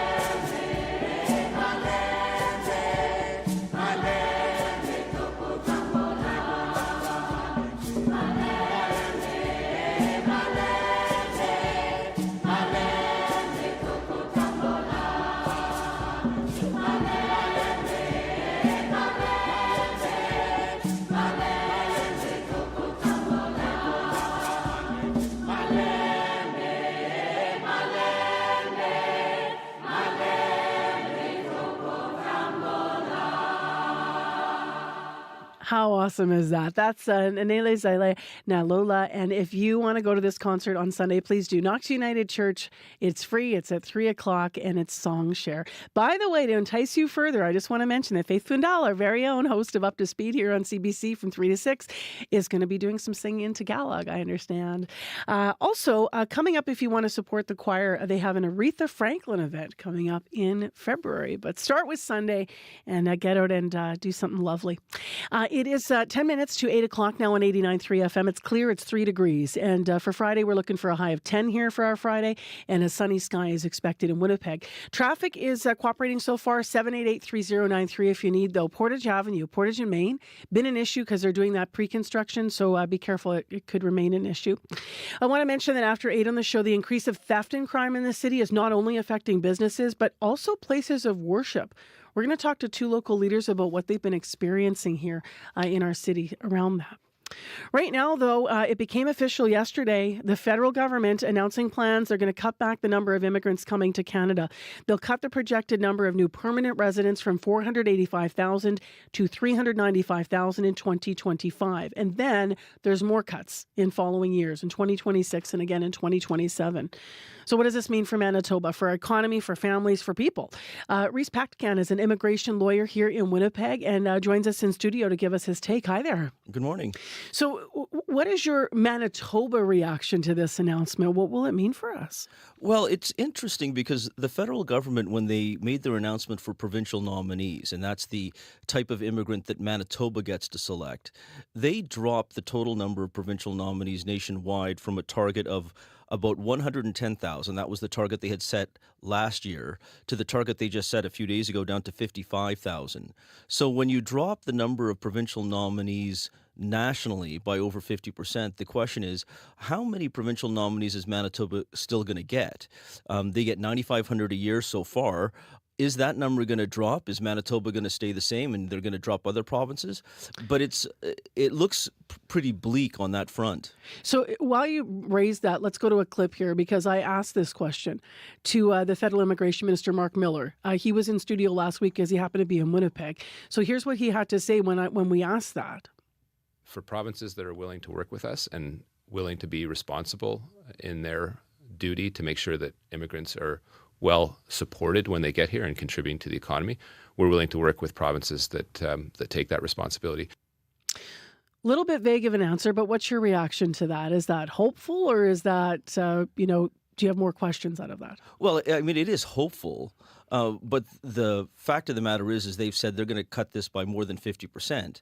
So is it a setup to say, if we keep you with the exact numbers or we only cut you less than we cut other provinces, that's a win?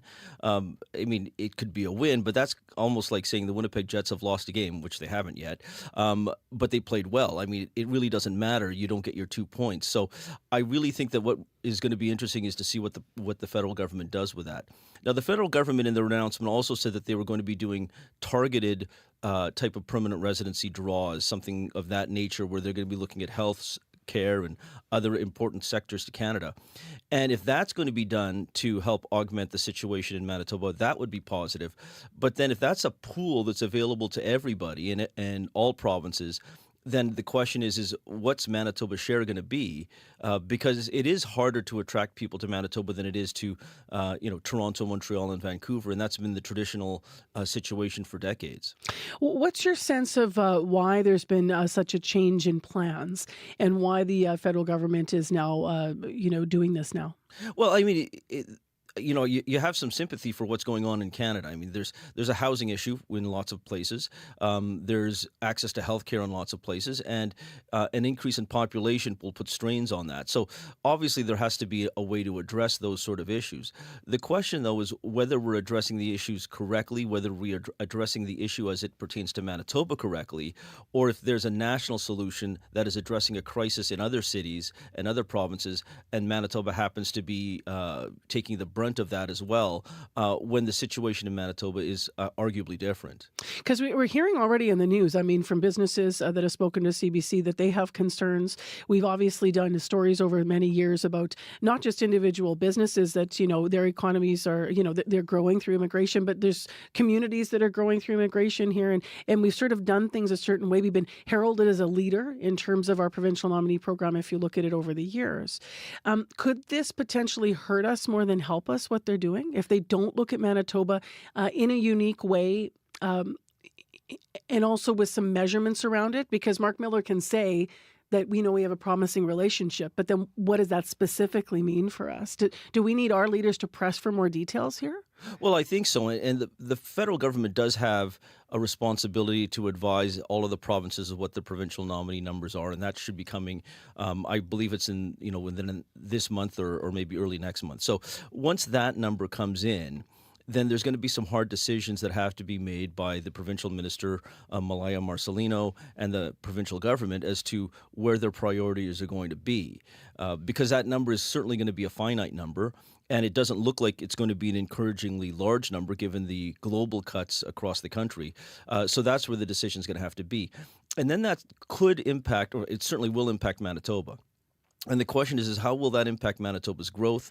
And even though that we're looking at cuts to solve an immediate problem, the bottom line is that we still need more people in this province, in this country. And that's where the challenge is how do we get the right people in the country to make sure that we can keep growing our economy? I have to ask you this in our last minute, Reese, because I understand that you say that one of the long-term impacts could be that Canada's reputation is affected by this.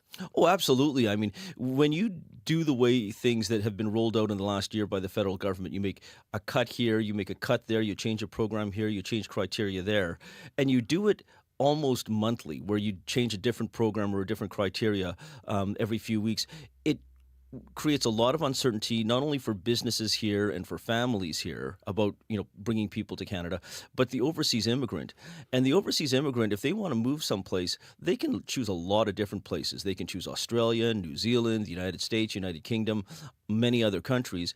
And if we destroy the brand because we don't communicate what Canada wants, or we communicate it in such a haphazard way, then we run the risk of people, years later going, you know what, I don't want to come to this country. I would rather go to Australia, or I'd rather go to New Zealand. Are you worried that there was some worry expressed nationally by some yesterday that the way that the government has positioned this and talking about the real crises with housing, but talking about making this decision and looking at housing, that this will make, this leaves the impression that somehow, immigrants are to blame for our housing crisis in this country? There are some advocates that are saying that that's a concern that could flow out of this. Well, and I think the consensus on immigration, where immigration was a positive issue for most Canadians, like 12 months ago even, has eroded.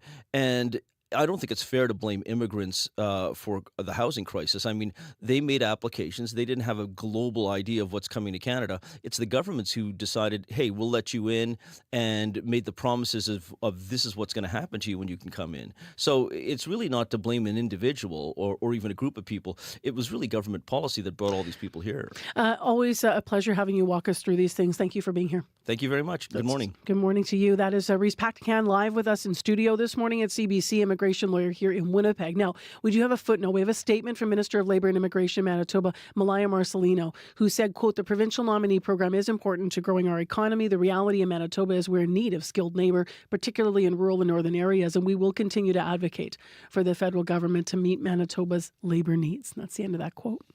Heather Wells is here with other stories. Good morning. A Winnipeg business is being sued after a Calgary Vision Centre says it was defrauded out of nearly $700,000. A statement of claim says someone from a Manitoba registered company infiltrated the Vision Centre's emails to impersonate a design company they had hired. We're going to hear more on that story. And a Winnipeg city councillor wants the city to rename a pool in honour of Dan Vandel. Brian Mays plans to raise a motion to name or rename Bonnie Vital Pool once the federal minister and MP for St. Boniface St. Vital leaves office. And Dan Vandel did announce last week he will not be seeking re-election. I'll be back with more Manitoba News at 8:30. Coming up after 8 o'clock, crime and theft in the city of Winnipeg at places of worship. We're going to hear more about that. It's 3 degrees in the city. Our high today is going to be 10, and we should see some sunshine. So far, your drive is going fine, but Portage and Main, big issues. Today on Q with Tom Power. At 42, Isabella Rossellini was told she was too old for the spotlight, but she reinvented herself. Her new film, Conclave, explores the power struggles inside the Vatican. She talked to me about her role and that fearless approach she has to life. The welfare of the sister is my responsibility. That's coming up on Q, followed by Commotion with Elamine Abdel Mahmoud on CBC Radio 1, the CBC Listen app, and everywhere you get your podcasts. The CBC News is next. Coming up in half an hour, it's The Current. I'm Peter Armstrong. Matt Sundin's NHL career was filled with achievements and frustrations. He covers all that and the importance of family to him in his new memoir, Home and Away. Conversations with Matt Sundin coming up on The Current. This is World Report. Good morning, I'm Vanessa Lee. We begin with reaction to Ottawa's decision to lower Canada's immigration targets. It is being criticized this morning by the business community, with many employers saying reducing immigration will hurt their workforce and ultimately their bottom line. Anis Haydari has the details. And I got to tell you, it's gonna hurt. Dan Kelly represents thousands of employers as president of the Canadian Federation of Independent Business, and his members are worried because the federal government is lowering immigration levels for the next 3 years. And we need some people to come to Canada to take these jobs, and if the domestic population isn't there, we need to start to look further afield if we want these businesses to be around. If it was not for the population growth that we've had last year, the Canadian economy would have been in a recession at the end of 2023. Economist Charles Santarneau with credit union group Alberta Central points out that immigration has been critical for the Canadian economy. Individuals, consumers are spending less, but because the number of consumers is increasing, we're spending more in aggregate, and that kept the economy afloat. Over at Scotiabank, economist Rebecca Young says it could be a problem to shrink the Canadian workforce because that can also shrink the economy, at least at first. For all intents and purposes, maybe we're talking about shrinking GDP by, 0.5% or, 0.75%, but you're still talking about shrinking GDP as opposed to growing GDP. The federal government says its plan will lower Canada's population over the next 2 years. Anis Haydari, CBC News, Calgary. The Trudeau government's reduced immigration targets are also getting attention south of the border, specifically from former U.S. President Donald Trump. Trump posted to social media falsely claiming that, quote, even Trudeau wants to close Canada's borders. Closing down America's borders and halting immigration has been a key part of the Trump campaign. There was also mention of Canada last night on the Democratic campaign trail. Are you fired up? Are you ready to go? It is good to be back in Georgia. Former President Barack Obama took to the stage with Kamala Harris. More than 20,000 people attended the star-studded rally. Obama poked fun at Trump, referencing Canada to attack his handling of the COVID pandemic when he was president. If you look at a country like Canada, the per capita death rate during COVID was 60% lower than it was here in the United States. So you do the math, and people might have been alive if we had had a competent administration who was paying attention and trying to do things better instead of talking about injecting bleach into your arm. Americans head to the polls on November 5th. Some bombshell allegations against SpaceX CEO Elon Musk this morning. He has reportedly held secret meetings with Russian President Vladimir Putin, raising security concerns. Dominic Velitis has the details. The Wall Street Journal alleges Elon Musk has been in regular contact with Vladimir Putin and other high-ranking officials since 2022. The paper claims the discussions touched on a range of subjects, including personal issues, business and geopolitical tensions. On one occasion, it's claimed Putin asked Musk to avoid switching on his Starlink satellite internet service over Taiwan as a favour to China's Xi Jinping. Musk has emerged as a crucial Trump supporter who has deep business ties with US military and intelligence agencies. And given Putin's role as one of America's top adversaries, the newspaper claims its revelations have raised potential national security concerns at the White House. Musk hasn't responded to today's report, but has previously slammed criticism he's an apologist for Putin. Meanwhile, the Kremlin has dismissed claims Musk has been holding regular conversations with the Russian president, saying the two men have only had one telephone conversation in which they discussed space as well as current and future technologies. Dominic Velitis for CBC News, Riga, Latvia. To the Middle East now, where a new round of Israeli airstrikes targeted both Lebanon and Gaza this morning. At least 38 people are dead in Gaza's Han Yunis. And in Lebanon, 3 journalists were killed while they were sleeping. Crystal Gamansing has the latest from London. A home where members of the media were staying in southern Lebanon was hit after 3 a.m. Al Mayadeen says a cameraman and engineer were killed in the strike on Hezbollah. A cameraman from Al Manar was also killed. The networks released statements saying the crews were essential to covering the war. Lebanon has been under heavy bombardment by Israel. Military leadership say they are clearing out Hezbollah weapon sites and fighters threatening Israel's northern borders. Operations, however, could be coming to an end. In the north, there's a possibility of reaching a sharp conclusion, said Israel's Chief of Staff Herzi Halevi on Thursday. We thoroughly dismantled Hezbollah's senior chain of command. In Gaza, he says Jabalia is falling, calling it an achievement. Operations continue across the Strip. A hospital in the north reportedly came under attack, and in the south, there are also strikes. Health officials in Gaza say Israeli airstrikes killed more than 30 people in Han Yunis, 2 homes among the buildings hit. Ceasefire talks are slated to restart. U.S. Secretary of State Antony Blinken is on a diplomatic tour. On Thursday in Doha, he said he was working to get a handle on all positions. Blinken's tour continues with more meetings in the UK. Crystal Gamansing, CBC News, London. Here at home, Elections BC is expected to provide an update today on the final count following last weekend's election. That includes the number of uncounted mail-in and absentee ballots in each of the province's 93 ridings. There are about 65,000 ballots to count between tomorrow and Monday, which could solidify results or even flip some ridings. A handful of ridings remain too close to call after Saturday's vote, in which neither the NDP nor the BC Conservatives secured the 47 seats needed for a majority.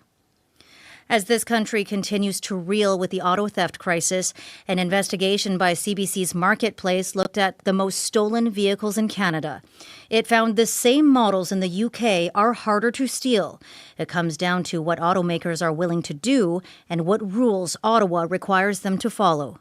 David Common explains.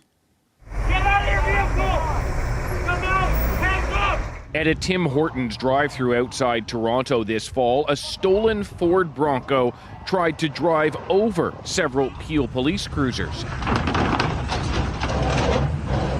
Officers managed to stop the suspect, but many police tell CBC News they can barely keep up with the burgeoning auto theft crisis. This problem started with the automakers.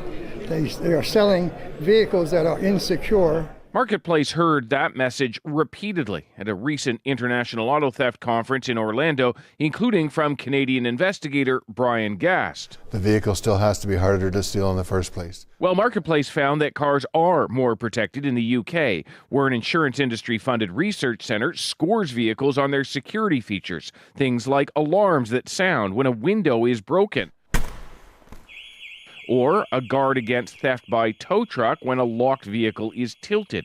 Steve Launchbury is its principal engineer. If your car is attacked by a criminal, then it should put up some sort of resilience against that. The same options could come to Canada. The feds could even force automakers to put them in.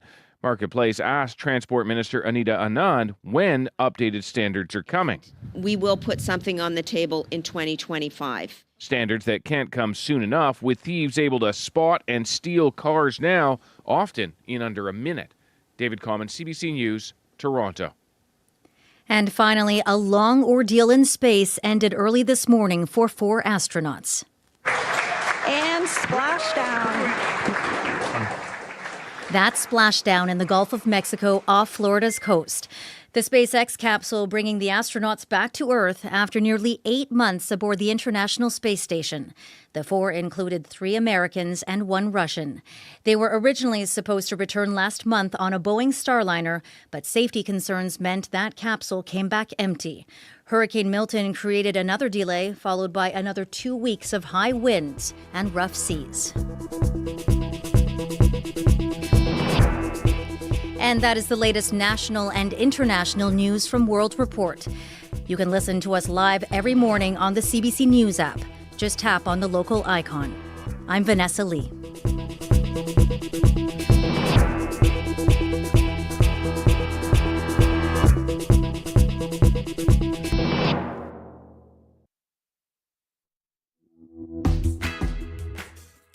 Welcome to Friday morning, everyone. I'm Marcy Marcusa. This is Information Radio. We're live in downtown Winnipeg on 89.3 FM, 990 AM on the app or on YouTube. Are you stuck at Portage and Main right now? Well, you might be. Maybe not stuck, but you could be delayed. Construction's begun on the city's biggest intersection, and it is causing some traffic delays for motorists. We're going to hear this half hour from a councillor and public works chair for the city about what Winnipeggers can expect moving forward. There were a lot of people talking about this yesterday, right at this time of the morning. In addition, this hour on the program, the increase in theft and crime in our city is not only affecting businesses, it's also affecting places of worship. We're going to talk to 2 faith leaders about what they're experiencing, so that's coming up. Stay tuned.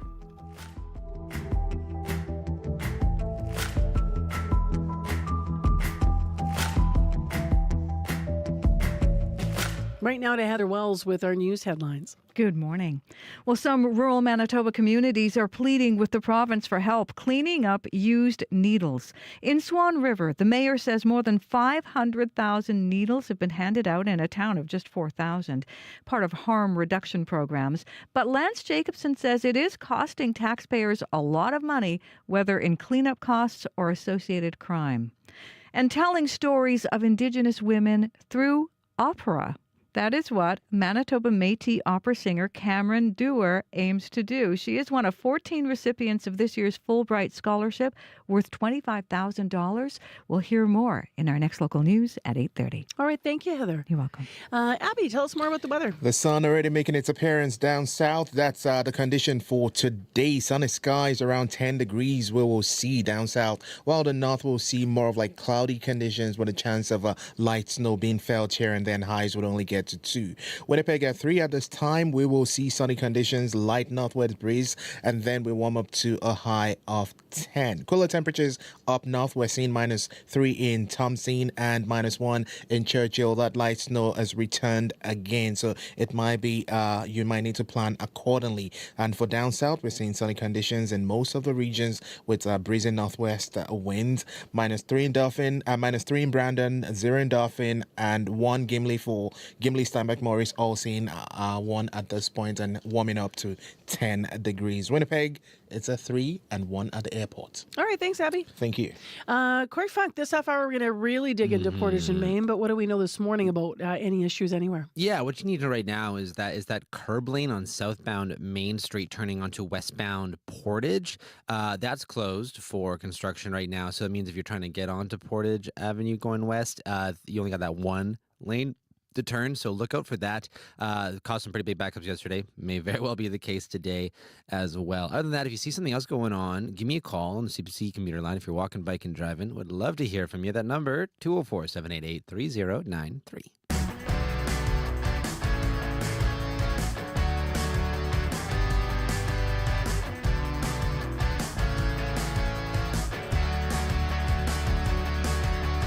Well, as we have been reporting, there are a lot of retailers struggling right now in our community with thefts and with break-ins all around Winnipeg specifically. And as it turns out, so are places of worship. Churches, synagogues, and mosques are also being affected by crime in the city. David Dreger is here to talk about it via Zoom. David is a leading minister at First Mennonite Church of Winnipeg. Hello to you.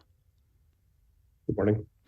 And Jennifer Rahman is with us as well, the president and board of the directors directors, pardon me, for the Winnipeg Central Mosque. Nice to have you with us as well, Jennifer. Hi. Thank you. Good morning. Nice to be here. So unfortunately, you're both here not for a positive reason. Your mosque, Jennifer, was broken into, I understand, earlier this week. What happened? Yes, early Sunday morning at 4:30 a.m., there was a break-in of the front door and the glass was shattered and there was some money stolen. However, thankfully, there was no desecration of the space and no one was hurt.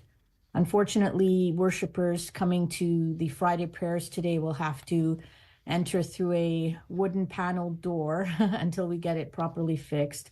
And it does put a little bit of a damper on our community spirit today. However, thankfully, as I mentioned, nothing was badly damaged except for the door. Is it right that in 20 years, the Winnipeg Central Mosque has been in operation, I think it's this month, it's 20 years, that something like this has not happened before? That's correct. It's actually a dubious kind of marking point for this time period because this month, 2004, we first opened our doors. It's been 20 years that the Winnipeg Central Mosque has been in operation, and it has been a very important part of the West End community. Before the Winnipeg Central Mosque was opened, that particular building had been abandoned for 2 years, and it was kind of a hotbed of crime. And it has improved the neighborhood quite a bit. And we haven't had such a bad situation in all these years. There have been small incidents, but not like this. And I think it speaks to a larger systemic problem in the community that we really have to look at and deal with. Now, David, I will turn to you for your story in a moment. I just want to stay with Jennifer for one more question here. Part of why I outlined that this has not happened before is I wondered what it felt like when this happened and, how important it was to try to understand what this may be and what this wasn't, because this, I understand, is part of a string of break-ins that have happened geographically in the area, right? That's right. And I think, if we look at, the news that's been going on recently, a lot of break-ins in the West End area. Of course, the first thing we thought about was this a targeted attack to the mosque? Unfortunately, the statistics that the National Council of Canadian Muslims put out this year was that there is an increase in Islamophobic incidents of 1,300%, which is staggering. And we wanted to make sure that obviously this thing is under investigation still, but there are no obvious signs that that's the case here. But certainly that's the first thing that was kind of on our minds. David, what has your church been experiencing when it comes to issues of crime and theft? Yeah, I would say kind of in the first couple of years, sort of in the wake of COVID, we've had an increase of break-ins in general. We've always had one maybe every other year kind of thing, or evidence of folks getting in. But we also had probably our most significant one was the most recent, a few months back, where often it's pretty opportunistic. If there's a door a little bit ajar that they can get open, they'll come in and root around a bit. But this, all of our office windows were smashed and kind of rooted through, but we don't have a ton of value that folks can grab and turn around. And there, again, was no evidence of anything targeted beyond hope for a little bit of cash in the end. But that was also a Saturday night. So Sunday morning, our folks were walking over, police were on site and glass was in the hallways. And so, yeah, it's for some of our folks that live in this neighborhood that, there's ways of connecting some of those dots. And then some of our folks driving in, it's maybe a bit more of an awakening of what some folks are having to deal with, maybe on a bit more of a regular basis. But And just so for listeners that don't know, where are you guys located? What's your neighborhood? Right. Sure. Yes. Our church is at the corner of Arlington and Notre Dame. So not too far from Winnipeg Center Mosque as well, kind of up the street on Arlington there. Yeah, a bit of a deeper, more western part of the West End. Yeah.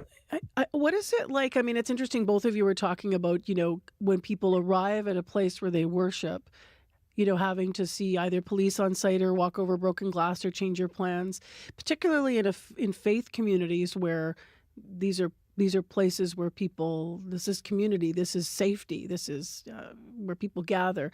What's it like, David, to navigate some of those feelings when something like this happens? Yeah, I think, personally, it's again a reminder of some of the realities of the neighborhood. My own residence actually backs onto the Winnipeg Center Mosque, so I, kind of live and work in the neighborhood here. And to be honest, some of the conversations to be had are the reality of some of the types of experiences people have on a more regular basis. And so we've been able to maintain a very safe and stable presence. But I think part of the conversations is the reality that for a lot of folks in our city, that just isn't a daily reality. And so it's an opening for conversations of some larger realities. I want to make sure I leave time to ask each of you individually. So Jennifer, I'll turn to you first. What do you think and hope that the city might do to stay on top of this and combat this? It's obviously on their radar. Well, I think, for me, like when I think about the wave of crime that's happening now, which seems to be increased, it reminds me of about 10, 12 years ago when the Harper Conservative government federally defunded a lot of important youth programs that were important in keeping youth out of gangs and directing them in positive ways. And at that time, I thought that, we are in for an increase in crime in the next few years. And this is in my mind, this is what's happening now. We need to support vulnerable people, vulnerable youth in particular, and we need to address the socioeconomic problems in our community more readily. I think, we do pay a lot of tax, and that tax money has to go into funding programs that are very important for the health of our society. And David, what would you add to that? What do you think and hope would be on top of mind for the city as we move through these issues?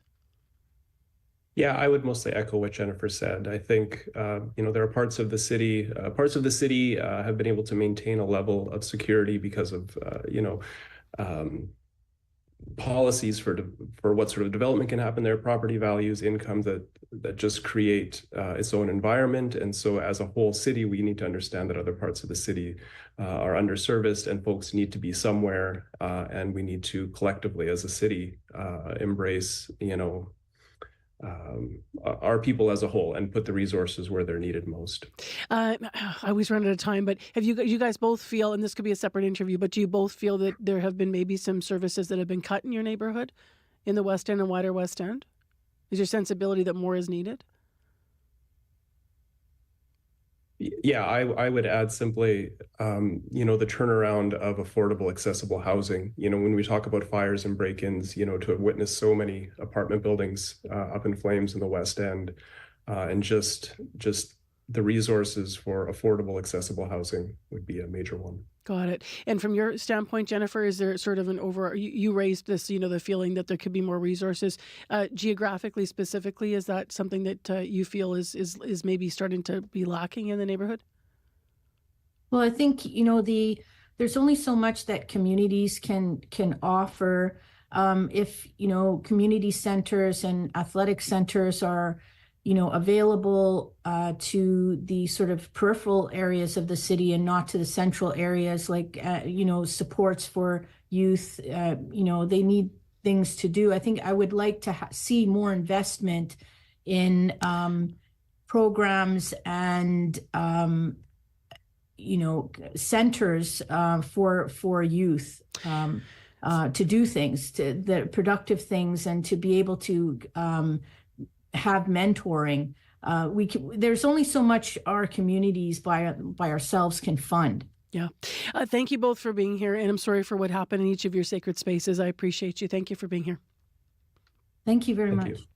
David Dreger, leading minister at the First Mennonite Church of Winnipeg. Jennifer Rahman, the president of the board of directors for the Winnipeg Central Mosque, talking about their spaces, the West End, and some issues that they've recently both had in their spaces. If you want to weigh in here, if you're listening, 788-3205. 8:24 a.m., 3 degrees in Winnipeg, and it's time to find out more about Portage and Main, which has been a mess. We're in a pre-construction phase right now, apparently, but what's coming next? CBC's Jim Agapito met with Waverley West Councillor and Public Works Chair Janice Lukes at Portage and Main to find out. So right now what's happening is the contractor is putting in conduits. So what are conduits? They're tubes of pipe that will have electrical in them for the new lighting system. Okay, so they're doing that now. It's not frozen. The ground isn't frozen. They're ripping it up, you can see.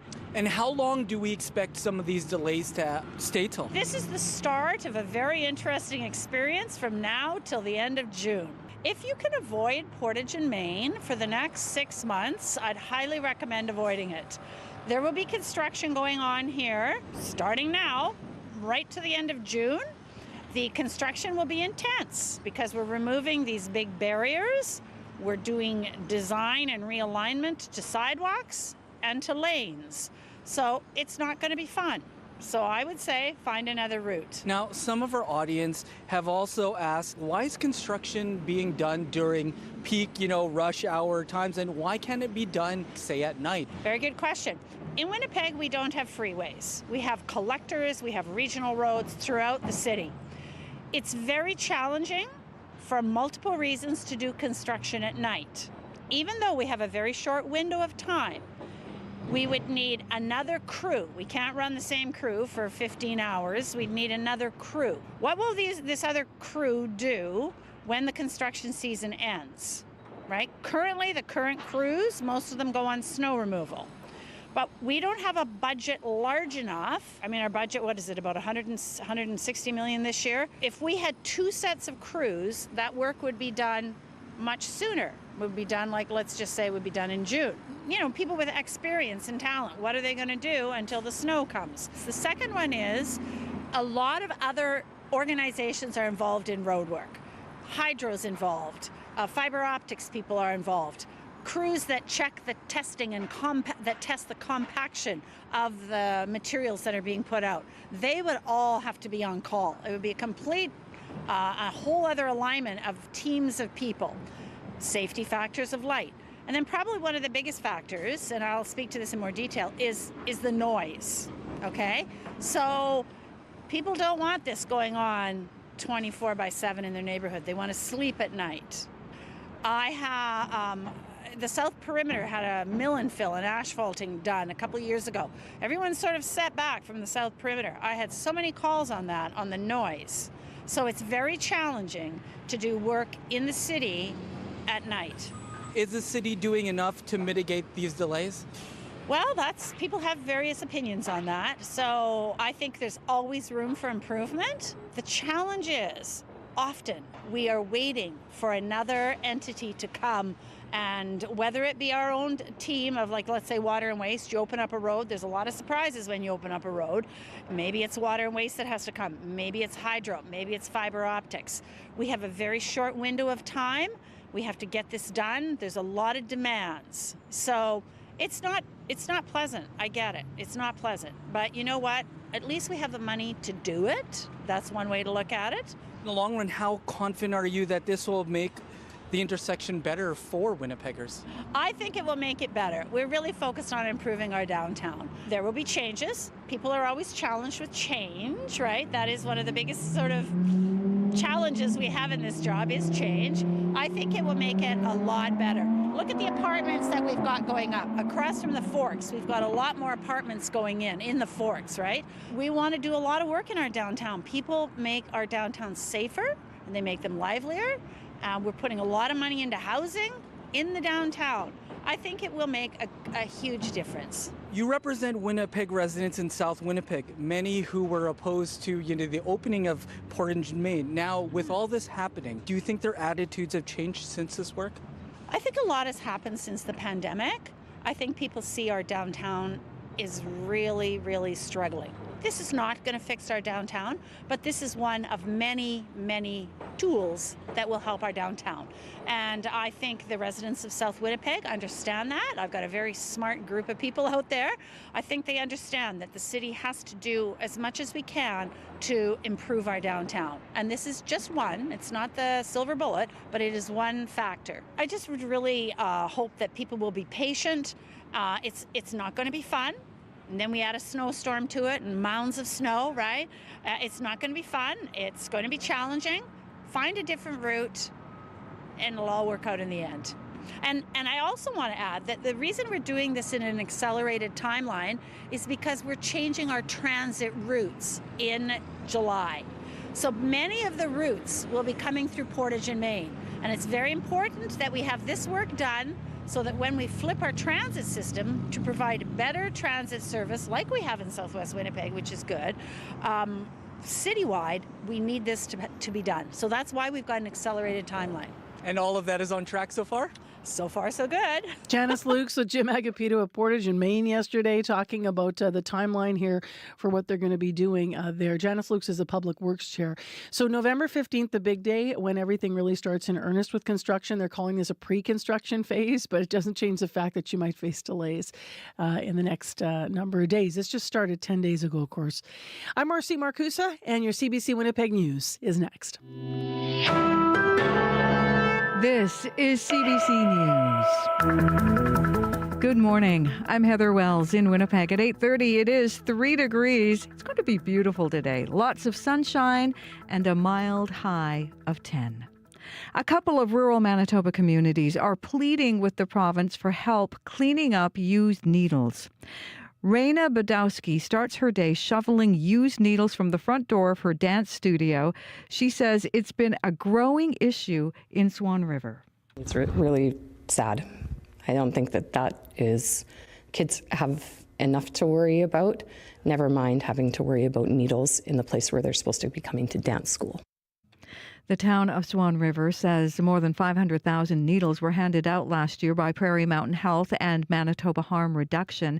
Swan River recently passed a resolution limiting how those needles are handed out and pushing organizations to start cleaning up. Swan Valley West has also passed a bylaw limiting how the needles are handed out and cleaned up in the community.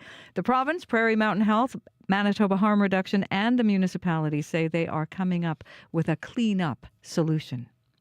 A Calgary Vision Centre is suing a Winnipeg business for fraud. A statement of claim by Clearview Eye Centre says someone from a Manitoba registered company infiltrated their emails. It says payment information on invoices was changed from a design company the centre had hired. Jason Kolosky is the president of a computer support company, Constant C Technology Group. He says this type of fraud is becoming more common and can impact long-term business relationships. Cybersecurity 101, if there's any request for banking changes, you have to phone the number that you know of the company requesting it that says they're changing their banking information, and you have to confirm it. The Canadian Anti-Fraud Centre says during the first half of this year, $283 million was lost to fraud. A 39-year-old Thompson man's in hospital with serious injuries after being shot by RCMP. Gibsonville RCMP were looking for a stolen vehicle linked to a number of crimes in Thompson. Police spotted it around noon yesterday on Highway 6 near Pinnamutang First Nation and tried to pull it over, but the driver sped off. When he finally stopped, the suspect got out of the car with a gun and tried to carjack another vehicle. That's when RCMP fired at the suspect, hitting him. The suspect got into the vehicle, drove off, and then hit the ditch on Highway 6. Police took him into custody there. The Independent Investigation Unit has taken over the investigation. An initiative to combat retail theft in Winnipeg is going to be extended through the holiday season. The program covers overtime for officers in areas police have identified as theft hotspots. Evan Fogg is a managing partner at Lux Barbecue Company. He says the company's various locations have had multiple break-ins and thefts by increasingly brazen criminals. We've always had decent security systems. I think the idea is that some people just don't seem to care. They'll come in anyways and do it. And, I think you have to take the precautions you have to take, and you have to make your staff aware, and you have to be aware. But I think sometimes there's only so much you can do without hiring somebody to sort of stand there full time. The province says it has spent $1.9 million supporting the anti-retail theft initiative for the summer and fall. A wildlife advocate says a former Manitoba MP inspired lots of people to pick up the fight for conservation.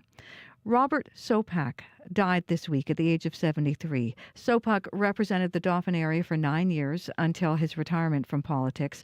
Carly Deacon at the Manitoba Wildlife Federation says the longtime outdoor enthusiast was a mentor to many. He also was there as a sounding board for us in a lot of ways. I don't know where he found the time. That guy was gardening, he was farming, he was hunting, he was fishing, he was a politician, he was a family man. He was pretty incredible. He had a lot of horsepower. Deacon says Sopak was a voice for hunters, anglers, and trappers, both nationally and at the grassroots level. Well, educating through opera.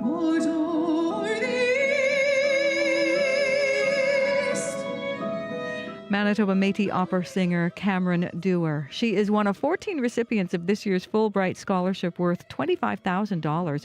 Dewar is pursuing her Master's of Music and Opera Performance in New Jersey. I just, at the end of the day, want to educate New Jersey audiences about Indigenous people existing and also what being Métis is, because none of them know about that. And that, Indigenous opera is really good and worth them knowing about and worth them supporting. And Dewar says she's been singing for as long as she can remember and credits her love of music to her Métis community in Manitoba. You can find more news updated throughout the day. All you have to do is head to cbc.ca/Manitoba. Thanks, Heather. You're welcome. Abby. Yeah, sunny skies in the south with cooler temperatures up north, and we'll see highs around 2 in the northern parts and then 10 for down south, depending on the region, but it should be clear tonight. Winnipeg, we're ending the day at 3. All right, thank you, Abby.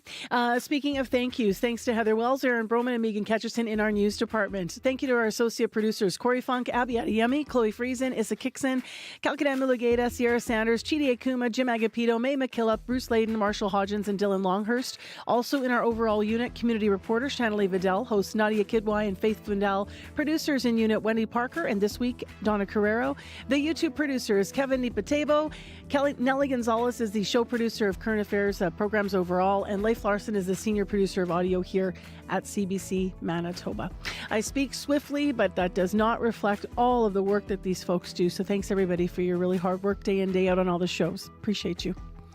Our call-in today on noon, vinyl revival, folks. What is the first record you ever bought and why? Do you have a really good collection? Let's talk vinyl. It's Friday. Call now if you can't join at 12:30 live. 788-3797. The owner of a new record shop is going to be the guest. Take care, everybody. I'm Marcy Marcusa. Have a great weekend.